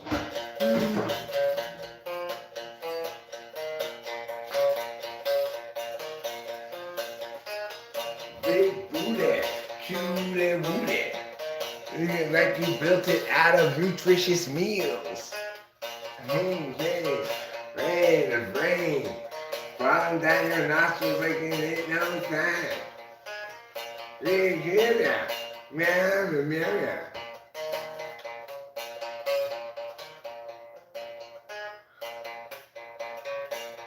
And how the chord you? We'll see. Okay.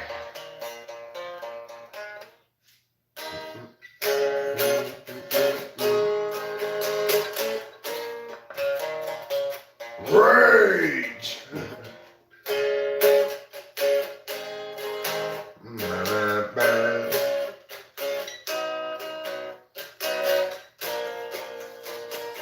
Yeah, where did Rage go? Yeah, I love it. I threw in a couple of Rage.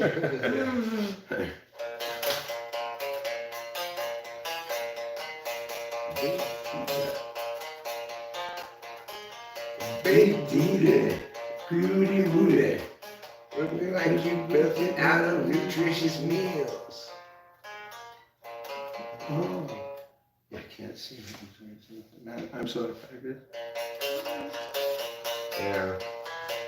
Practicing and keeping up on your own shit is very difficult, I know. By lots of experience. Rage. If you want, oh yeah, I was like, if you want to act your age, you better show some rage. And you want to step away.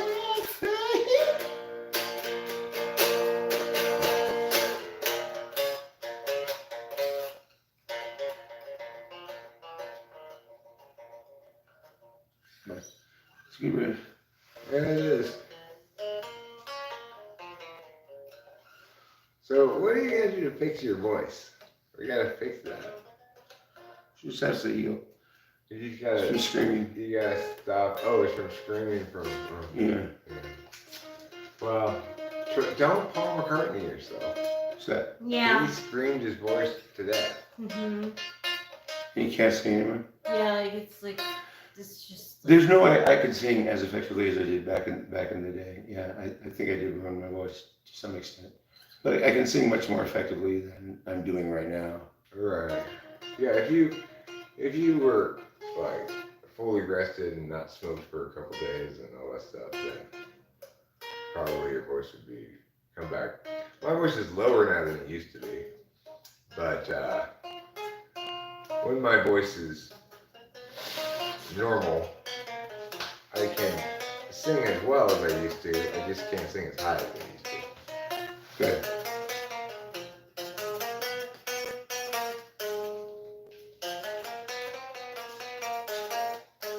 Like some of the things I sang over the top of your shit is so high. I don't know how I ever got up there.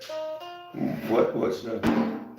Like you go, state your game.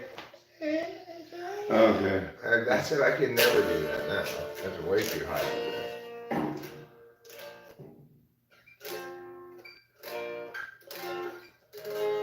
Well, I guess when I was younger, my voice was just higher for some reason. I don't know why that would happen. It's like your voice changes when you're a teenager. It should stay the same thereafter. But my voice has gotten lower. I can hit lower pitches, and I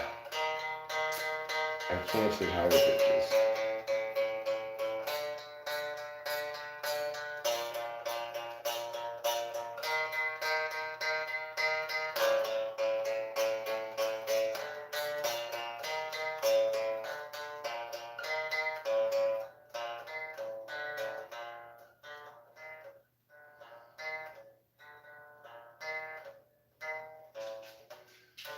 Grace, oh no, stood around the outside by the lake. Hey, hey, you should have seen the look upon the faces. They would always be surrounded by the earthly promenade.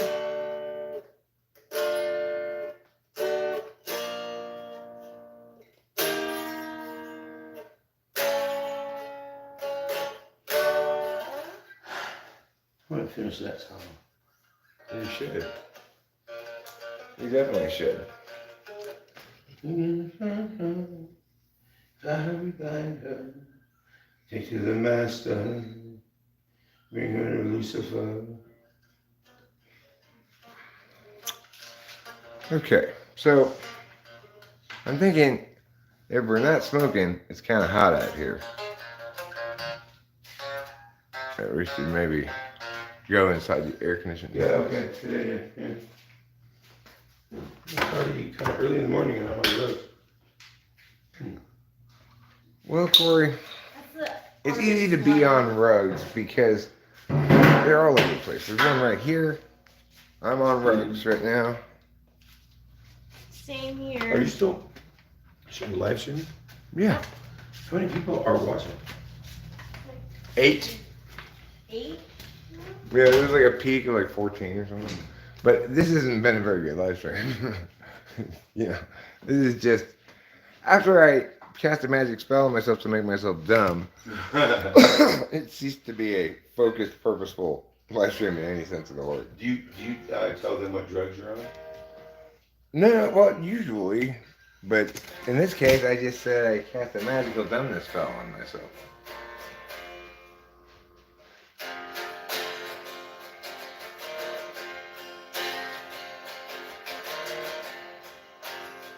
Can I put you on camera? It was a day Is that yes or like no? any other day. What? Is that a yes or a no? Yeah, sure, I don't care. Okay. Let me plug in. Should I do that one? Yeah, sure. Absolutely, you should do that one. Absolutely. Absolutely. Big dumb piece of fucking shit. Fucking. Dumb white piece of shit. Truly, you are North American scum.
Great So job. good. A+++.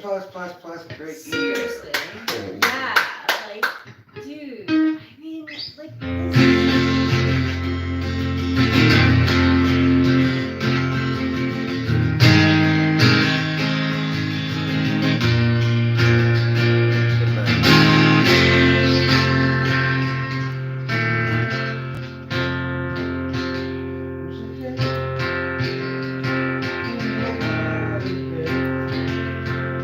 Couldn't hear all the words she'd say. Her sleeve touched her face. And she walked away. She used to say, "Desire me place to stay." And I would pray to hear her say, "In the presence of the one who's far away."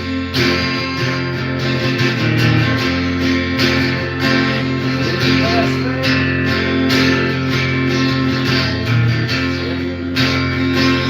I saved her. She kissed my face. Around in sweet bed. She's far away.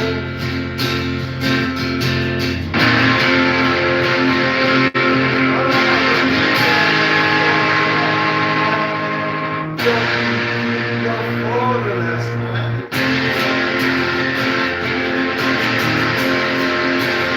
And I'm down for the last time. For the last time.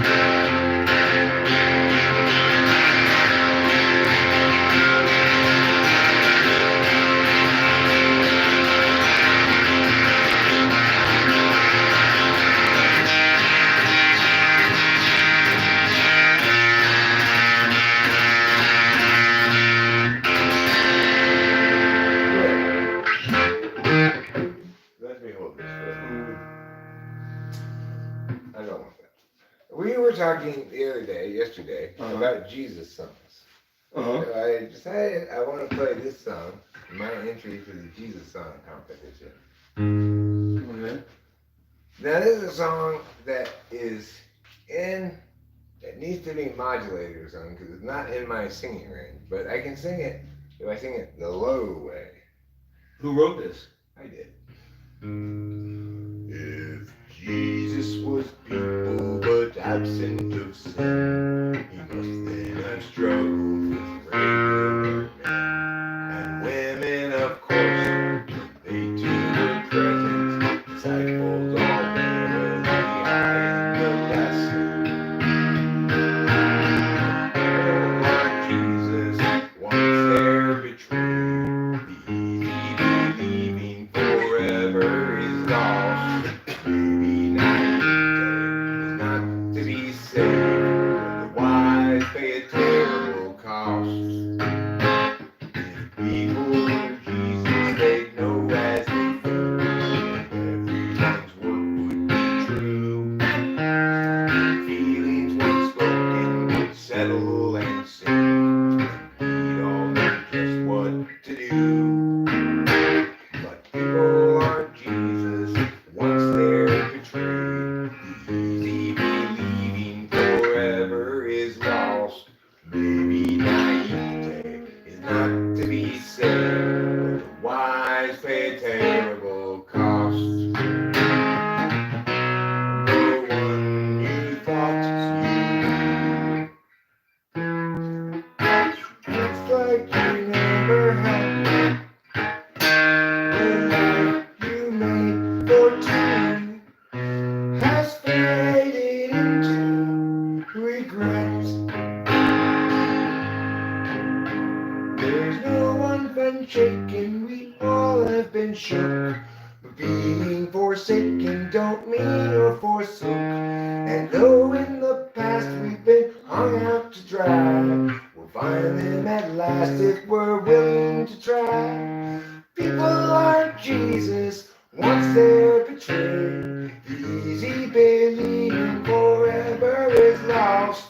Maybe naivete is not to be saved, but the wise pay terrible costs. Yeah, baby, naivete is not to be saved, but the wise pay terrible costs. I Nice. didn't play it very well, but It was fine. So that's a song you wrote about Jesus? well, it talks about Jesus in it a little bit. But I feel like I missed a line on the bottom. It's a sentence, this one.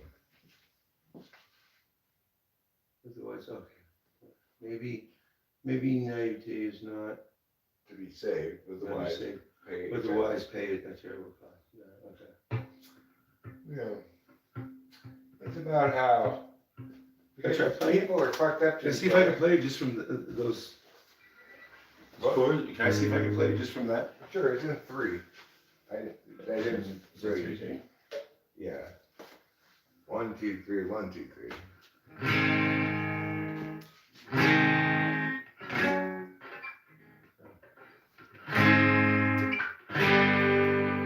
There? Well, yeah, I usually just play the bass note of the F sharp. I play the chord of the G, then the bass note of the F sharp, the chord of the G, and the chord of the C. Oh, hold on. But it don't work if you play the whole chord. It still works. Yeah, I'll get confused. You got a weird form of I play a weird form of G. G. Yeah. This? Yeah. Why don't you play it with those fingers? Why don't you play it with your index finger, like a normal person? You mean like the bar chord? No, like you put this finger where this finger is, and this finger where this finger is, and this finger where this finger is. That's how normal people play G. In that? Yeah. I don't know, that's just how we've always done You always say like that. That's weird. it. Yeah. That's so weird. It's not an efficient way to play. Really?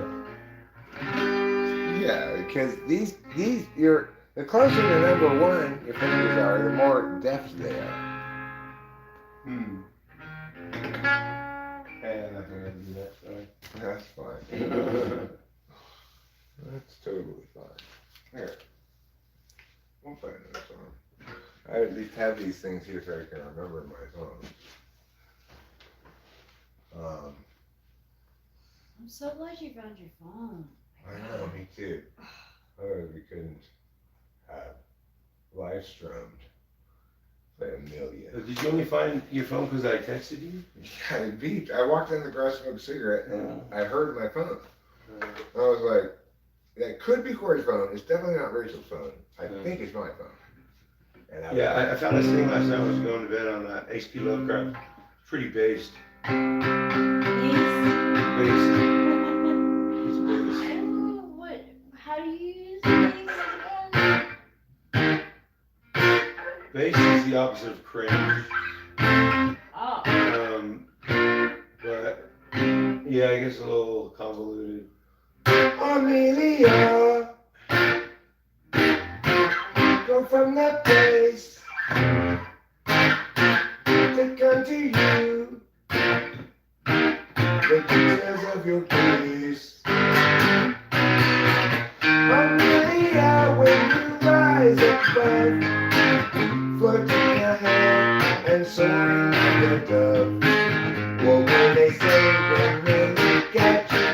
When inside of the space, and they're inside along with your thirsty brain. Amelia, can't you see?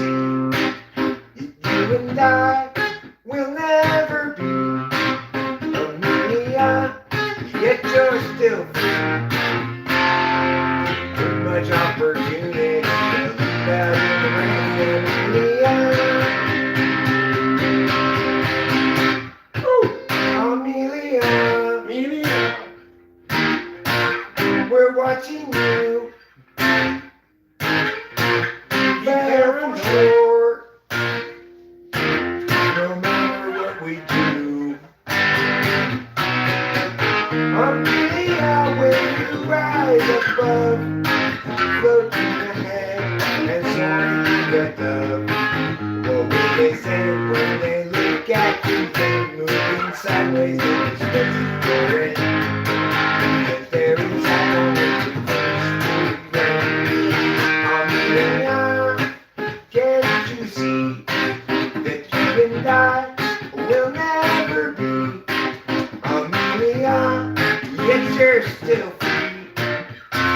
With too much opportunity to leave out in the too much opportunity to leave out in the too much opportunity to leave out in the rain. Amelia. Nice. Okay. Are you done Where's the with Dremel tool? Oh, I have the drum tool in the garage. Let's get dremeling. Let's get tweaking. Let's get dremeling.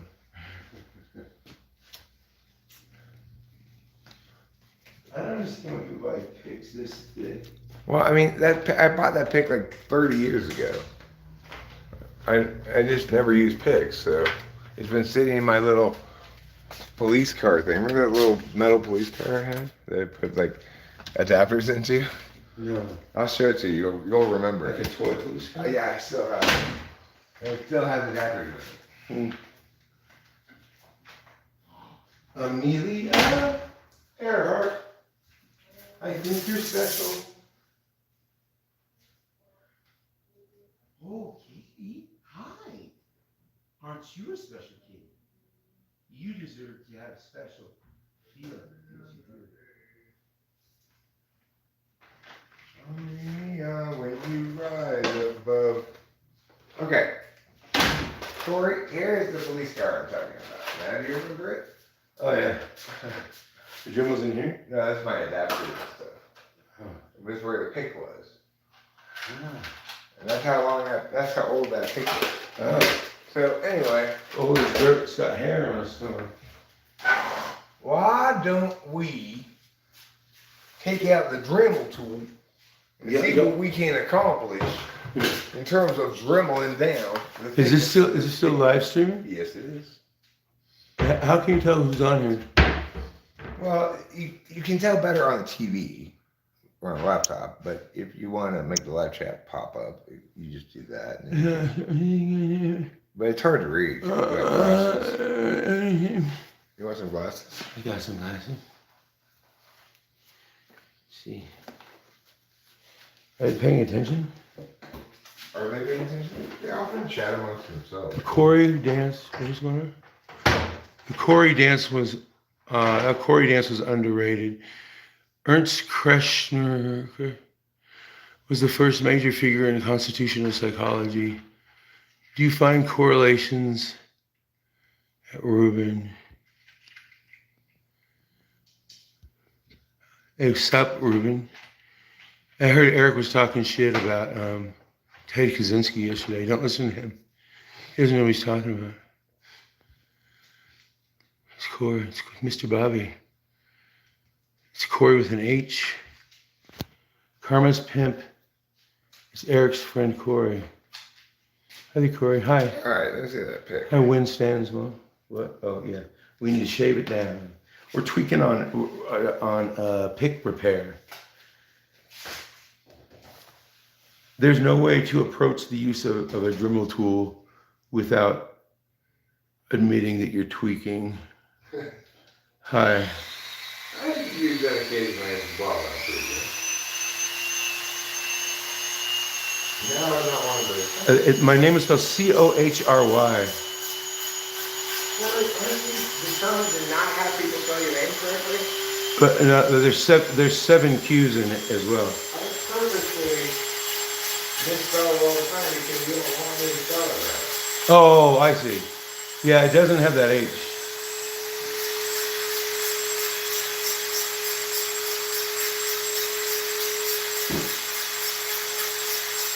I'm a Scorpio.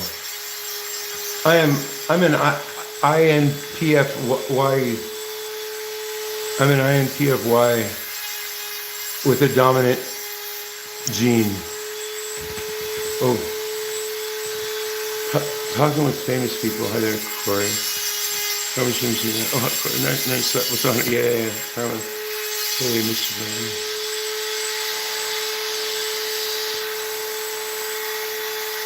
Oh, Mr. Bobby's talking about the UFO sighting. You talked to him about the UFO? No, that was a UFO. I read some shit on Twitter. It's like some shit's getting crazy right now. Apparently, in a couple of weeks, there's going to be some kind of Senate hearing, and they're going to bring in Biden or a body double of Biden, and he's going to be talking to the aliens.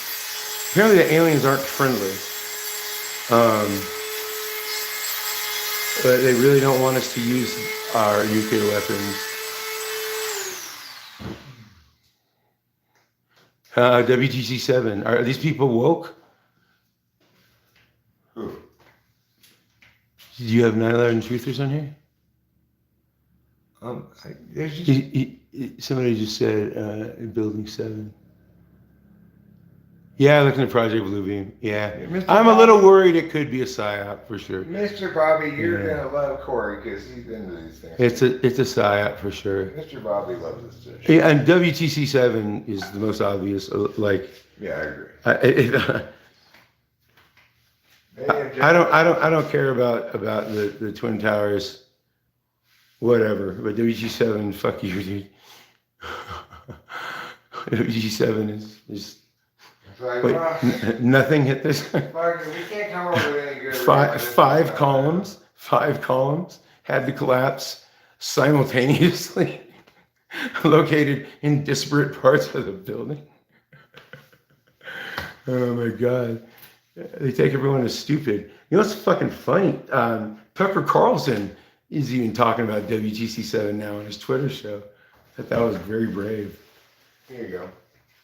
I talked about it on YouTube sometimes. Oh, who'll talk about it? I will. I said I talked about Oh, 9/11. Well, I use 9/11 as a good example of distinguishing between when we should afford more legitimacy to a conspiracy theory, quote unquote, or less legitimacy, and why. Because 9/11, you should afford lots of legitimacy to that conspiracy theory, because objectively, an analysis of the data suggests, indisputably, not suggests, it like basically indisputably proves that at least the official story is not true and not complete, right? So that's a good reason to embrace an alternate agenda kind of false flag operation as an explanation, because after all, they don't provide any explanation that passes any scrutiny regarding Building 7. Oh yeah, if you read the official report, it's like There's nothing in there that passes muster, that withstands any scrutiny at all. at all. And I mean, even all the structural engineers that have signed on and saying, okay, if this can happen, then everything I learned in the 7 years of schooling I took on how to safely create buildings is thrown out the window. You know, it's just like, Yeah. I now need to unlearn everything I learned, because now I know it's possible for whatever 5 columns in a building. I see you and I have both arrived at the same conclusion that the only thing worth talking about regarding 9/11 is Building 7. It is Building 7. Don't talk about anything else. It's like, Because, and this is what, and I use this example all the time to stress, like, this is what you need to affirm what you intuit. You know, you can intuit, there's something fishy going on here, It was a good time. but it's inside, I guess. Ah. But you can't, you have to establish things like affirmations about explanations and stuff. You can't just intuit. So the thing is, 9/11 is one where you have adequate justification to establish that that's definitely bullshit, the official story. Mm-hmm. Other ones, it's too wishy-washy for you to make definitive statements either way, or you should probably err towards disbelieving. When you say other ones, you're saying other conspiracy theories? Things like the moon landing, which there is some good piece of evidence that the moon landing, something fishy was going on there. Yeah, And I that- still question it. But, and the reason, here's The most obvious one to me is like they can't seem to do it again. Right, well, this is the one that matters. The purported moon rocks that they brought back from the Yeah. moon Disappeared. were indistinguishable from Earth rocks, Yeah. But the moon rocks the Chinese brought back from the moon were distinguishable from Earth rocks. Yeah. And then they published a study not that long ago where they're like, oh, we just realized these moon rocks are actually like moon rocks too. And we just didn't notice it before or something. We didn't get to this one to test it or something. It's some shit like that. I heard a fuck ton of those ones are missing from the original. I don't doubt that either. So that is compelling piece of evidence, but insufficient to determinedly affirm that the moon landing is fake. Yeah. And same with like flat Earth people is like there's no reason to affirm flat Earth. Right. Yeah. Zero reason whatsoever. So the thing is, there's a big difference. But people like to lump anything that they think of as like nut job stuff as conspiracy theory. Right. But my point is, you cannot analyze things by labeling them and then dismissing them. You have to evaluate them on their merits independently. That phrase is a psyop. The phrase conspiracy theory was planted as a psyop, right? It's like It's possible. intended to. I think you're likely you're as likely right as wrong. Yeah. But it's always, because of the nature of psyops, it's impossible to determinedly affirm as a psyop most of the time. But I can tell you for sure that in the aftermath of 9/11, there was a shit ton of purposefully bad, poorly argued, false leads to follow. Right. Like somebody in probably the CIA or whatever, some shadowy sub-government organization. It produced a bunch of wacky, not credible shit about why 9/11 was a conspiracy, was an inside job, and it worked to convince people because people generally use heuristics to evaluate things. They say, well, the majority of this shit smells like bullshit. It's bullshit. Right. Of course, the truth was buried in a mountain of bullshit created for that purpose. Here's the thing that most smart people get hung up on. Like really smart people can't wrap their head around how, because if you understand that it's a conspiracy, you know that literally thousands of people know about it. And the intelligent person is going to say, there's no way so many people can know about it and nobody said anything. But these people do not understand how incentives work. There's an easy answer to this. By having a general policy of need to know, each individual component of the operation only needs to know what they need to do. Yeah. They don't need to know what it's a part of. And if they find out later that they've been participant in this massive crime, what are they going to do? Right. They're not going to come forward and say, "Oh, I actually blew this building up." Right. Plus, it appears it was Israeli intelligence that actually wired the building. Really? Oh yeah. Okay. There's a lot of photos that have emerged. But the important thing about that generalized conspiracy rebuttal that says too many people would have to know and be quiet, and that's not going to happen, is that they don't need to know any more than they need to know. Right. And so as long as none of the components, except for one or two people, knows the whole plan, it doesn't matter. They can conspire successfully because they've got underlings following orders, not requiring information. Yes. And they had massive incentive structures. They had incentive structures. A ton of people made money. And also, you have a threat. Well, okay, listen, we'll kill your children. That's all you need. It's conceivable, sure. We can't establish that. We can't affirm that that's what they're doing because they're operating in secret. But it certainly is conceivable because anything that operates in secret is almost always hiding something. And why do you hide something? Because it looks bad. You don't want other people to see what you're doing. They may wrap it in a flag of national security concerns, but the real reason they're keeping it secret is because they know if everybody knew what they were doing, people would be outraged. All right. People would consider them villains. You think they would be? because No. Because it would be an excellent opportunity to establish finally once and for all that the ends don't justify the means. So it's like somebody in the administration wanted those buildings taken down, wanted to go to war in Iraq or whatever, Right. and they said, well, that's so the impacts of this are so much more important that we'll just kill thousands of American citizens Yeah. in their place of work Yeah. as a false flag operation. That's what happens when utilitarianism is the frame before deontology. Yeah. You have to do a rights calculus, a legitimacy calculus first. It's the first question in the order of questions. The second question in the order of questions is advisability. So you can measure impacts and costs and stuff in the advisability step, but those are not relevant in the legitimacy step. And if you do not operate in that order of operations, then you end up with shit like that. Yeah. But also believe that there's many layers to it. Like it was a ritual. It was a sacrifice ritual. Well, And we can't affirm that.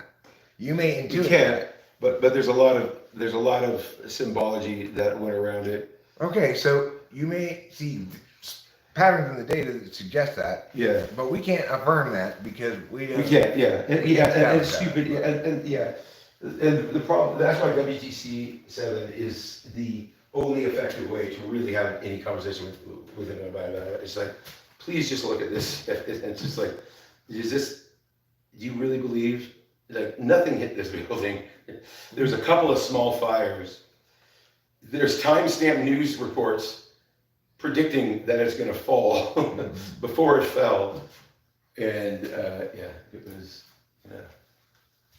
and it was loaded with CIA documents and shit, and like, yeah. Well, I'm not even gonna respond to this person. Was it? I'm not even gonna respond to him. I don't even want to say it. Congress Pam, don't do that. Do what? He said that's what I say about the Holocaust. The Holocaust is very real. Yeah, Holocaust denial is one of those things. It was very clear that Hitler really didn't like Jewish people. Yeah. It's hard to dispute that. He had named them as enemies in speeches many times. And there's lots of pictures and lots of evidence that there were, in fact, concentration camps, and that Hitler wanted to get rid of all the various people that he didn't like, including not just Jews, but gays and like gypsies and, you know. Sure. Yeah. Yeah. One of the most That mouse. one of my favorite. That mouse. I'm trying to let you out, you fuck. Still hanging on, well, hanging on, I'm still hanging on. What are you doing? Okay, You're an acrobat. go outside. Shoot.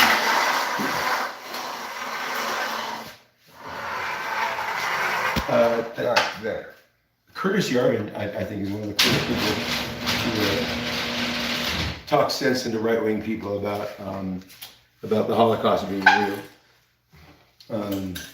He's because he's kind of considered alt-right or whatever, and a lot of these people are Holocaust deniers. But they credit Curtis with, like, they said, man, I was going down some dark alleys and believing some crazy shit. Curtis woke me up to a lot of, like, oh my God, what was I thinking? It's like, of course the Holocaust was real. It's why it's important to actually evaluate whatever the matter in front of you is on its own merits, and you have to kind of go through it, deliberate about it, you know. Yeah. And not everybody's equipped to do that. I get that, you know, and there's nobody's fault for not being equipped to parse language in a certain way. But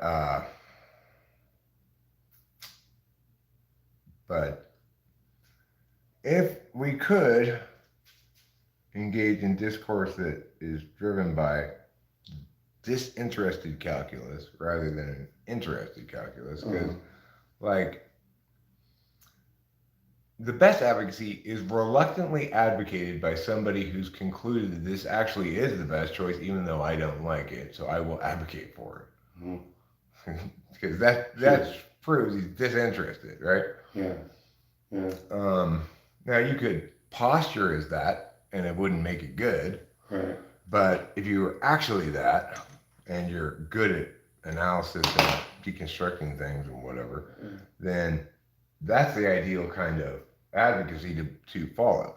If the person you're talking to or reading is only presenting things that support his general thesis, is not engaging in any like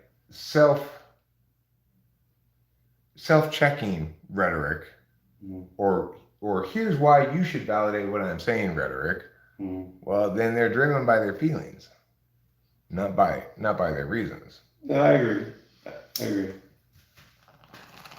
That's why I go out of my way to whenever I read anything controversial, I always study the opposite argument. I want to steel man the case as thoroughly as possible and make sure that I have the counter argument as effectively understood as possible, just so I don't fool myself, because I've been known to fool myself a lot of times. You know that. Yeah. Foregone. The thing is, the way I pay attention, I naturally negate everything is my default, right? It's like, and then if I can't negate it, okay, you're good. So that's the most rigorous way to justify or evaluate things. Yeah. I still think we need to revisit the Unabomber Manifesto from start to finish. I mean, it's exactly what I was saying. Somebody who's expressing his feelings. Well, it's long. I read a lot of it, Corey. But I could tell just how dismissive you are. You skim it. You just kind of. I know. I read it out loud, line by line, and respond line by line, like a good debate coach would. To the entire text? No, I didn't, because after you've gone through a certain couple of pages and demolished line by line what it says, then I skip ahead to see, okay, well, what else is he saying here? And you know, I read that. You don't read the whole thing and then say, what about that was true if you're me, okay? You naturally negate everything, right? And things that you can't negate are things that have withstood argumentational muster, you know? They have withstood my scrutiny. They are justified correctly. I think there's a great deal of insight in the manifesto, and especially when it was written, you know, so many decades ago. He realized shit that people are only kind of waking up to now. Some people agree that post-industrial society has created horrible lives for people, but people who are evaluating by comparing the lives of these current people who are experiencing the horrors of modern life versus people in pre-industrial society experiencing the horrors of that, any objective observer would say this is definitely the preferable alternative. But he's not saying that it would be better to go back to pre-industrial society. He is saying, though, tear down the system of industrial technological society. He's not committing to that entirely when you get to the entire thing. Okay. He says specifically, revolutionaries only use technology to attack the system, to tear it down. At one point he says that, Yeah.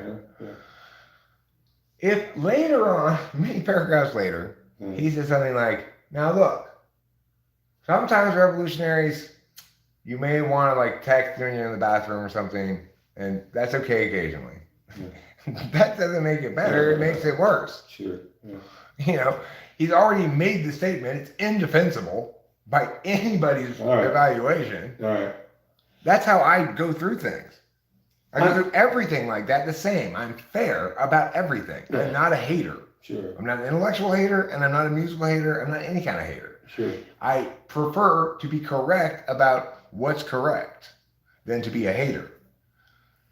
All right. So what I'm going to be doing this week is I'm going to be revisiting the entire text and making kind of markings and kind of going through certain pieces, and I think we should have a dialogue about it. Well, Mr. Bobby agrees with you that I should read the whole thing. Okay, I'll read it more carefully then too.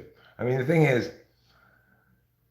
I'll read it more carefully, But I can just tell you. if you watch the dismiss. video, well, no, I approach each sentence on its own merits, and in conjunction with the related sentences around, of course.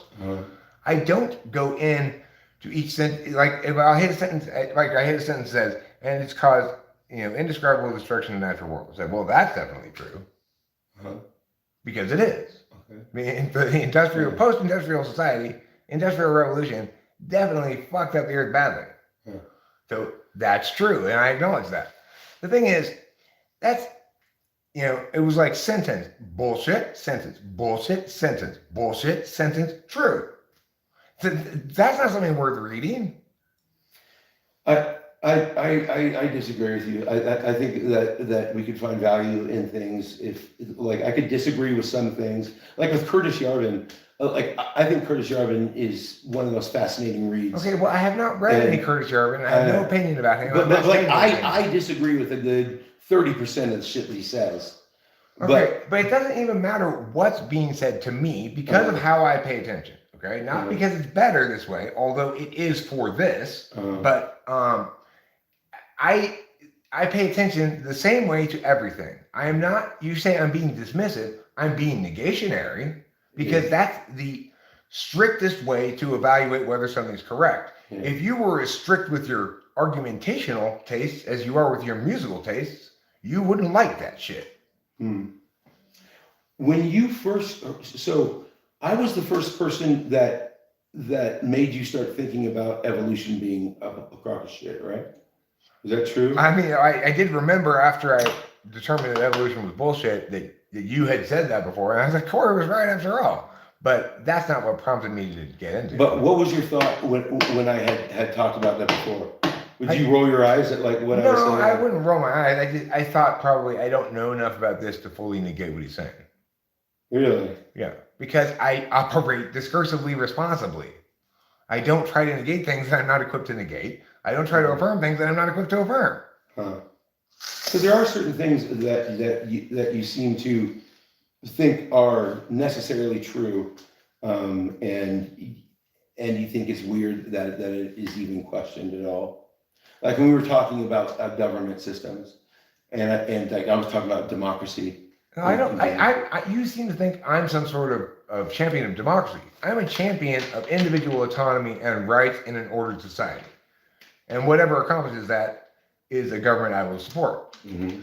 I don't agree with you that it's more likely to occur in some monarchy, because I factor in the fact that we don't start now without our history behind us and our current understandings of the society behind us. So we've got the current status quo to deal with.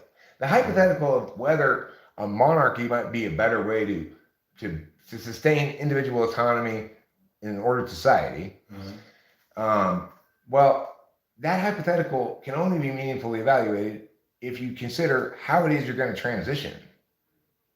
And there's huge problems with that. So as an advocacy, simply saying, hypothetically, a monarchy could be better than a democracy. But we have history to show us transitions from democracy to monarchy. No, I'm talking about our population of Americans, what they currently understand America to be, their current understandings, the population-wide current understandings of civics, basically. We have to operate in that status quo. And a transition in that status quo is the difficulty of the transition and the risks of unintended consequences from attempting the transition and all the other components of uncertainty in this plan mean you should negate that plan. That one thing I sent you last night on H.P. Lovecraft, I thought was wonderful because it was another. I didn't know he was in defense of monarchy or autocracy in general, and a strong aristocracy. His arguments for a strong aristocracy are awesome. Like he believes in the aristocracy. Again, though, those kind of arguments are only good if you are imagining somehow you can sustain control of who's in the aristocracy. That in fact, he talks about that. It won't become nepotism. It won't become Sure. Right Yeah, there. it talks about it specifically. It needs to be as open as possible. It needs to be meritocracy. It's like Right. if you If we could manage to select by the proper criteria right, a philosopher king, yeah, we'd still have to deal with the issue of consent. Like, at least technically, people are consenting to some aspects of their governance when they vote. So, are we going to get the people to vote for this transition first, or not? to vote To vote to for vote away democracy Yeah. in favor of. Yeah, I think it's the only way that it can happen. Okay, well, if we're doing it that way, then your plan's not unreasonable, but it's unlikely Yeah, because you're going to have to get people to vote for that first. yeah. It would be a lot easier if we overturned Marbury versus Madison. If you didn't have the stinky Supreme Court. So then, what would the courts have done when they got a law they had to interpret that was blatantly and brazenly unconstitutional, such as no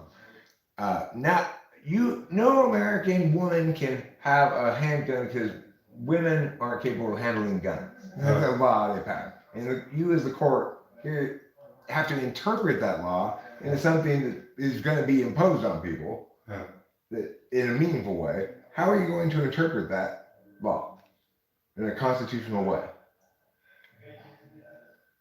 With the power that the court has. With With judicial judicial review, meaning that they can strike down shit, is different than judicial interpretation. Without judicial review, now they have to interpret that law in some sort of workable form, a workable constitutional form, even though nothing about it is constitutional. So how are they going to interpret that into a workable constitutional form? Because that's the alternative to judicial review, is judicial interpretation. I'm gonna need to think about that. So you're saying that even without judicial review, there's gonna be a window. There's still interpretation of law, right? Who else? Sure. Aren't the courts supposed to do that part? Sure, but what removing judicial review is basically saying, if a law is enacted by Congress and passed by the executive branch, the court has no say from that. They can only interpret the law. Yeah. Okay, so how are they going to can't interpret? negate it. They How can't are they negate going? How are they going to interpret that shit? Well, what shit?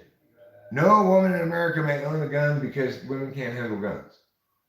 Literally.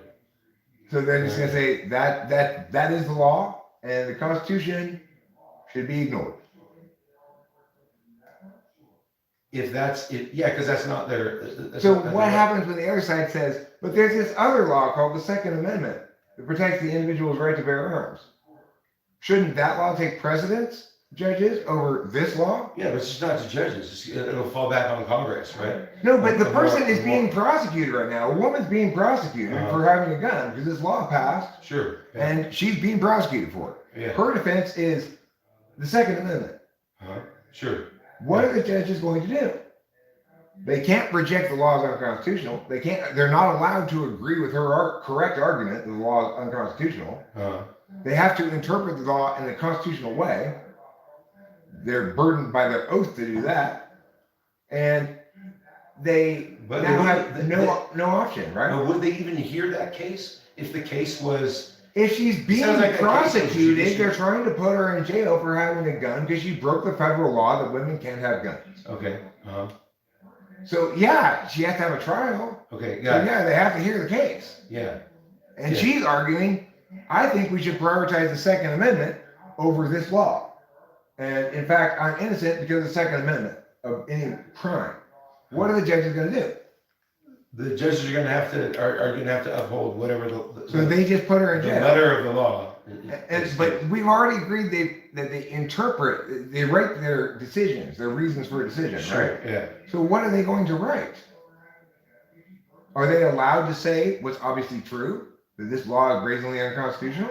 Well, let's go back and see, because they gained that in the early 1800s. Okay, I What get happened? that, What Corey, happened before then? but Well, like you're right. I don't know all the different ins and outs. There's a lot more that we need to learn about it to have these conversations. Okay. But like, The thing is, until you're ready to answer all the questions, you're not ready to affirm an affirmation.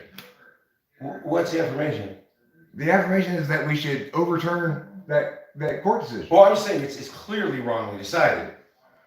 Justice Marshall should have recused himself. Okay. He should not have been. Okay. Fine. It's a false case. That's a different set of warrants for why we should overturn it, and not sufficient to justify overturning it. Like whatever judicial chicanery happened back in the 1800s, precedent has a certain like way of existing in the law. Sure. Right? Yeah. And the longer something's been precedent, the longer it's established as case law. Mm-hmm. Case law is the judge's interpretations of laws. Right. What you're advocating for is simply that things be the same, except that judges can't ever say when something's blatantly unconstitutional. Right. And, Yeah. and then but they still have to write an interpretation All right. that This lies and is says, why we need to kind of get into it. well, this is why you shouldn't make affirmations prematurely. Well, like I shouldn't talk about it. No, Corey. I'm saying you shouldn't be saying that we should overturn it before you considered what the before you tested it against me, basically. No, but it's obvious we should overturn it because it was Justice Marshall should have recused himself. Okay, but look, It wasn't valid. it's obvious that a invalidating event occurred, and yet precedent has established that we have treated it as valid for hundreds of years. Yeah. Okay? Yeah. So the Invalid Act created a law that had come to be perceived broadly as the correct and valid interpretation of the Constitution. Now, whether or not that's correct or not is irrelevant. The point is, what's also irrelevant to that question, which is the only question that matters, is why these people did that. Their motivations, their scheming. Sure. Yeah. That's irrelevant to the question that matters. Yeah. I mean, a lot of the problem here is that you don't know anything about the case for the most part. Just what I told you. You know, Corey, you're wrong about that. I didn't remember the details at the time, but I've encountered this case multiple times in multiple debate topics. Yeah. Okay? I see. Like, let's watch a video on it. No, why don't Corey? Listen, I don't work the same way you do. The way you work is you observe and know things about what you observe. Okay. The way I work is I get bits of ideas and I do intellectual work in my head. Okay. It's a different way of addressing intellectual matters. For certain kinds of matters, your way is preferable. For other kinds of matters, my way is preferable. But I believe that we would have the best conversation if you were to study, like just watch a 30-minute video. Sure, I will read your Curtis Jordan book or whatever. But what you're going to discover is not that I read the whole thing and then make an evaluation. No, I want to watch a YouTube video on Marbury versus Madison, where it's explained from top to bottom. Dude, I understand all the relevant warrants in the case. No. Yes, I do, because the only thing that matters relevancy-wise is whether or not the ultimate decision proved to be the correct interpretation of the Constitution. What my point is that if we evaluate that question, we have to compare worlds, right? But I disagree with you. I think your assessment there is wrong. Okay, well, Because you don't know enough about it. I don't want to argue with you anymore about this right now, okay? Right, what I'm saying is, Fine, I will watch your video. yeah, let's in watch full, it. okay? We'll watch it. Yeah. And then will you listen to my line by line critique of it? I will flow the fucking thing. Okay, sure. Yeah. And then what I'm gonna be doing is kind of, because I found entire libraries of material about what if Marbury versus Madison was decided differently, and it's like 100 books written on the subject. It's like what would be different? How would we be interpreting Constitution? Like who would go in? Okay, but apparently you haven't read any of those because you couldn't answer those questions when I asked. That's right. Like I first discovered this case like 2 weeks ago. Remember, And I started getting into. we should always negate until we're ready to affirm. So in other words, it's not my burden to prove that we shouldn't overturn Marbury versus Madison. it's your burden to meet as the affirmation that you've established all the necessary components, which includes answering the kind of questions I've asked. So that's why I'm saying negate everything first, and then affirm once it's withstood negational scrutiny. That's my approach, okay? Yeah, okay. That's my approach, and it's Right. equally legitimate, at least to yours. Okay, you can't say that my way of being is fundamentally wrong. My approach to thinking about things, it's who I am. Okay, got it. But I don't think mine is either. I don't think anything about your approach to things is fundamentally wrong. Yeah. I think it's a less effective way to be correct about it than my way about these kind of things. Okay, so yeah, let's get through it. Let's understand. Absolutely, everything we we'll can. watch your video. I'll watch it in full. I will Alright. flow it. Let's do it. And once I flow something, when I'm in debate coach, when I flow and shit, Yeah. you can be absolutely sure I will respond to everything. Yeah. I think you'll find that. Boy, what you'll find is an honest critique of it. A correct, accurate, honest critique of it. Whether it's correct, wrong, whatever. Yeah. I'm not married to any position on it. You could still be right. But I'm still correct now because you can't answer those questions in negating, because that's the default. What's the default? Negate until the app has met its burden, which includes answering questions like the ones I've asked you. Like what would happen? Like who would own judicial review? If not. Well, what would happen without judicial review when the courts encountered a brazenly unconstitutional law that then had to interpret constitutionally? Yeah. Or would they lose that part of the oath too? Yeah, would they no longer have to interpret laws constitutionally? Yeah, it would be, there'd be different processes in place. Okay, so until you can establish how that would actually work, and that it would work better than the status quo, because once you establish how that it can work, well, then you have legitimacy established. Yeah. Then you can establish that it should work because of its advantages, right? But you got to establish first that it's possible to do it in a way that doesn't do irreparable harm, and that you know what that way is. Otherwise, you're not ready to make an advocacy for something. All right, so we'll approach it cautiously. Okay. And we'll do it. And I'll hammer your ass, and it'll be fun for me. I mean, you won't. I'll read whatever I'll hear whatever I'm hearing. I'll write it down. I'll be responsive to it, point on point. All right, yeah. So there's a video that And if it turns out I'm convinced by it and you're right, then that's how it is. all right, so yeah, we'll watch the video here in a little bit. Okay, fine. See, that's the thing that people don't get. Nobody gets it. It's not just Corey. The problem isn't that you're necessarily wrong, it's that you're affirming prematurely. Don't affirm until you're ready to affirm. You know? Don't start shooting at the enemy until you gather all your troops together.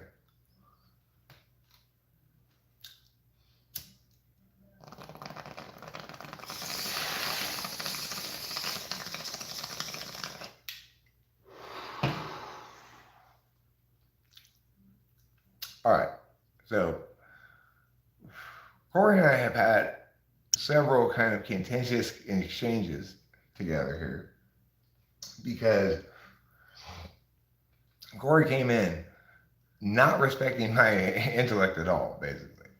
And now I think he's growing to open to the idea that, you know what, maybe Eric isn't so dumb. You know, maybe he really does know what he's talking about. But we'll see how that happens. The point is, it's not a position-based thing we're talking about here. I have a process-based approach to being correct. That's why I'm not saying he's necessarily wrong about it. I'm saying he's not ready to say he's right about it. And it's much easier to say you're wrong than it is to say you're right.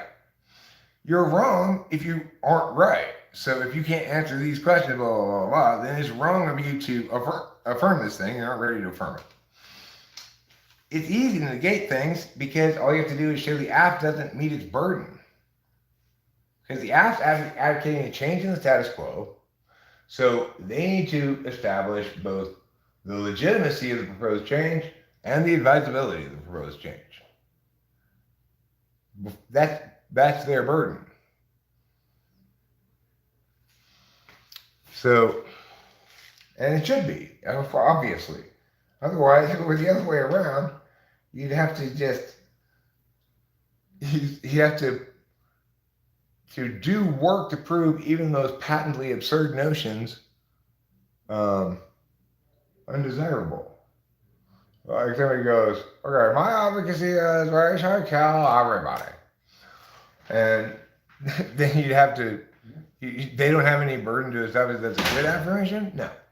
Obviously, they have the burden, big burden to establish that's a good affirmation because it sounds horrible on its face, right? It's not the neg has some burden to prove that that's a bad idea. That would be an insane backwards world that we lived in where everything was horrible. So what's playing on that? This. It's just on a delay. Oh. It's like it starts to get further and further behind for some reason. Oh, interesting. I'm not sure why that happens. Oh, okay. I need a drink too. Water? Can I have this one? Yeah, you can have that one. Thank you. You just have to You're pay a me wonderful man. back. Yeah. I'm extremely excited about being found right about everything. I mean, the thing is, Corey, And wiping the smug off even your face. there's no here's the problem, Corey. If I agree with it completely, you were still affirming prematurely. If you use the process of being right correctly, you don't affirm prematurely because it's easier to negate than it is to affirm. Okay, but all I'm affirming is that the case is invalid. Like, that's the only point I'm making now. Okay, well, you're stating that. Justice Marshall should have You're recused stating himself. that as a statement of fact. The case is invalid. The implications of your statement of fact are what? The implications? Like, what does it mean? Like, let's grant the status of true to your statement of fact, that it's invalid. What are the implications in terms of action to be taken accordingly? Well, the Supreme Court would have the same powers they had before this case came before them. Well, how? Okay, but what action would be taken to accomplish that end? What do you mean? I don't understand. Like, What- what was the Supreme Court doing before they gave themselves the power of judicial review? No, I'm saying, does the Supreme Court make a decision saying we were wrong on Stephen versus Marbury, and therefore we don't have judicial review, and this is our last instance of it? Is that how it happens? One more time? They say what? I'm saying, how does it happen that you go back to the old way? Does it happen because the Supreme Court says we review our own finding before and have determined that we made the wrong finding? We strike this law down, this ruling down, and go back to the way it was before. Right. Does the Supreme Court do that? The Supreme Court gave themselves the power of judicial review. So, yeah, the Supreme Court would then ungive themselves the power. Okay, so the thing is, you're making an advocacy with the courts as your agent. That's fine. Okay. Yeah. The big shocking thing about it is the Supreme Court gave themselves the power of judicial review with this case. Okay, yeah.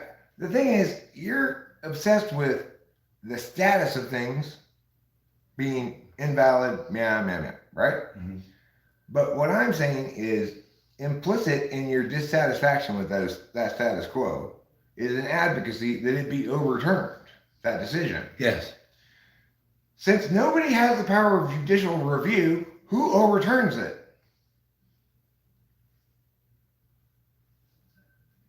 I don't think that, like it's not mapped out. They didn't have the power to give themselves judicial review. Okay, but they did. Yeah. Now the question is, how do we implement your advocacy that it be overturned? If you're not I think it would have to be, like I said, I think there would need to be meetings and people would need to figure out. It seems to me like it would fall back on the standard lawmaking bodies of the legislature. So Congress is going to pass a law saying Marbury versus Madison, is that what it's called? Marbury versus Madison. Is the ruling is by law here rendered nullified. No, the Supreme Court would have to do that. Okay, so the Supreme Court is going to use the power it shouldn't have to return its state. No, it would have this power. It would have this power. The power to overturn previous judicial decisions? Because this isn't a constitutional question.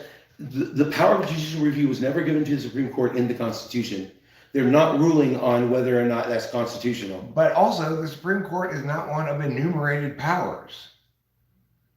Only Congress has enumerated powers. But they have the ability to reverse court decisions.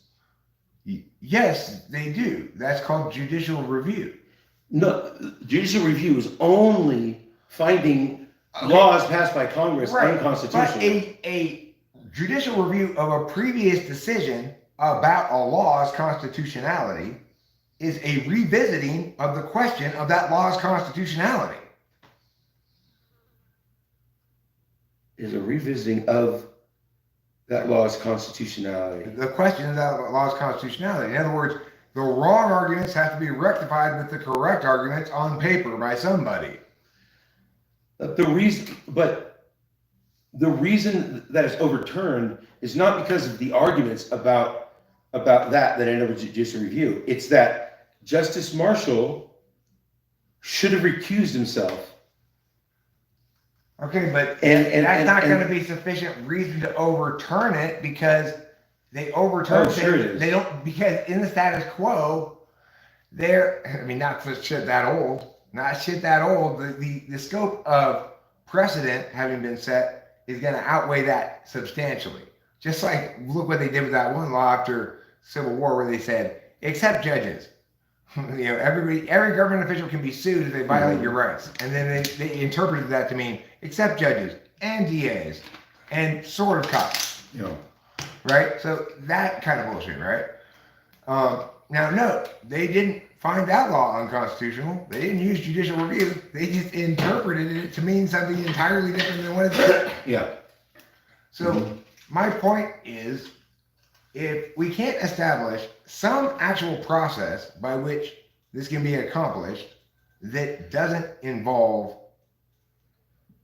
reviewing the Constitution, the basic reason you're giving why it shouldn't be is because it's bad, not in the Constitution. Your argument may be that we can technicality it with this guy should have recused himself, and thereby invalidate it that way. But the point is, the real reason that we should care about is whether, in fact, it's constitutionally appropriate for the courts to have this power. If it is, then even if we got there a bad way, it's the correct decision. If it isn't, then even if we got there a good way, it's a bad decision. Okay. So we have to evaluate in terms of correctness. So let's study the details. Okay, but the question I'm asking, though, is not something that we need to learn from anybody else. We can come up with possibilities ourselves. How will this be overturned? The way you're suggesting is, even though we should overturn it because it's constitutionally appropriate, we shouldn't overturn it officially for those reasons. There's tens of thousands of pages written on this. I just haven't explored them. Okay, well, fine. But right, like that's it's okay. But like I at least concede this. I've actually done a great deal of intellectual work in this conversation. So okay. So I've found spots where we need to be talking.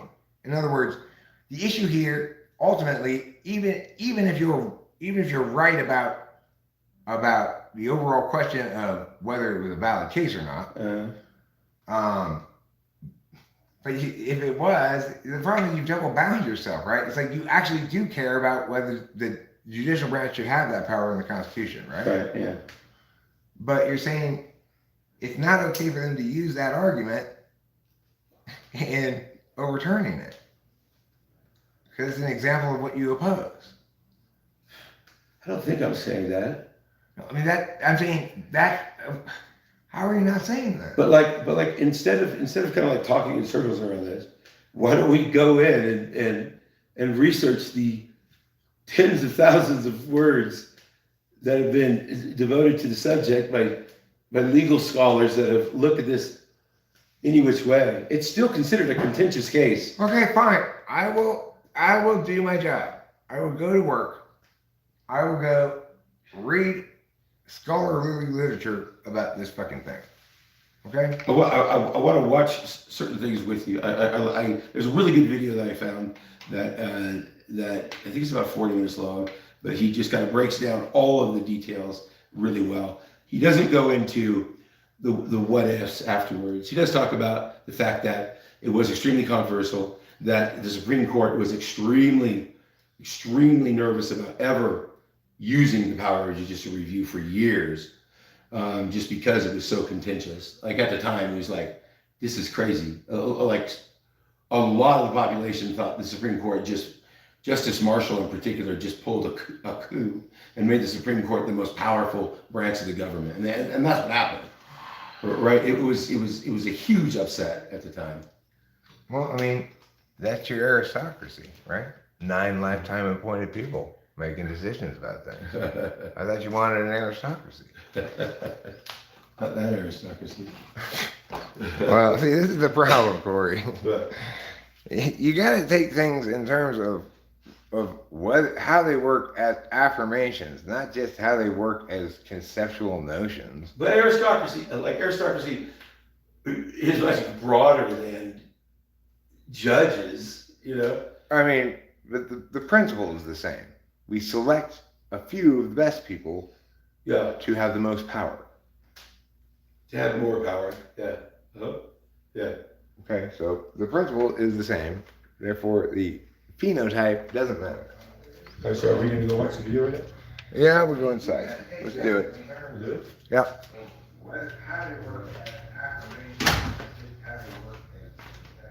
So we're gonna go now. I've got work to do. Thanks to Corey making me research something, so I have to do more than just negate it, even though I shouldn't. There's no reason to research something to affirm it unless you have good reason to affirm it already. But fine, I'll do that work. I will do the work. I will give you the best possible affirmation for your case. Okay? I will affirm the fuck out of this case.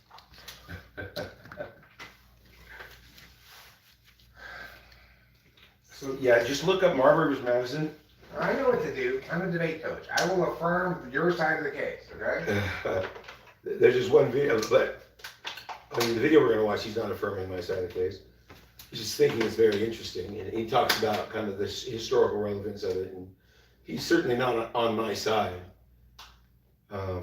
There are still debates going on in Ivy League schools where people are pro and against Marbury versus Madison. That's a perfectly fine thing to do. It's a wonderful thing to do to determine what the best case for each side of the thing is. It is work, but that's fine. I can do a little work. And we're going to go while we do this because, well, actually, I don't know why we can't read this with you still here. That's fine. Let me get a mouse. It's a YouTube video. Oh, that we can't watch. So, okay, we're going to have to turn this off so we can watch the YouTube video. Okay, goodbye, good night, and good luck. Are you excited?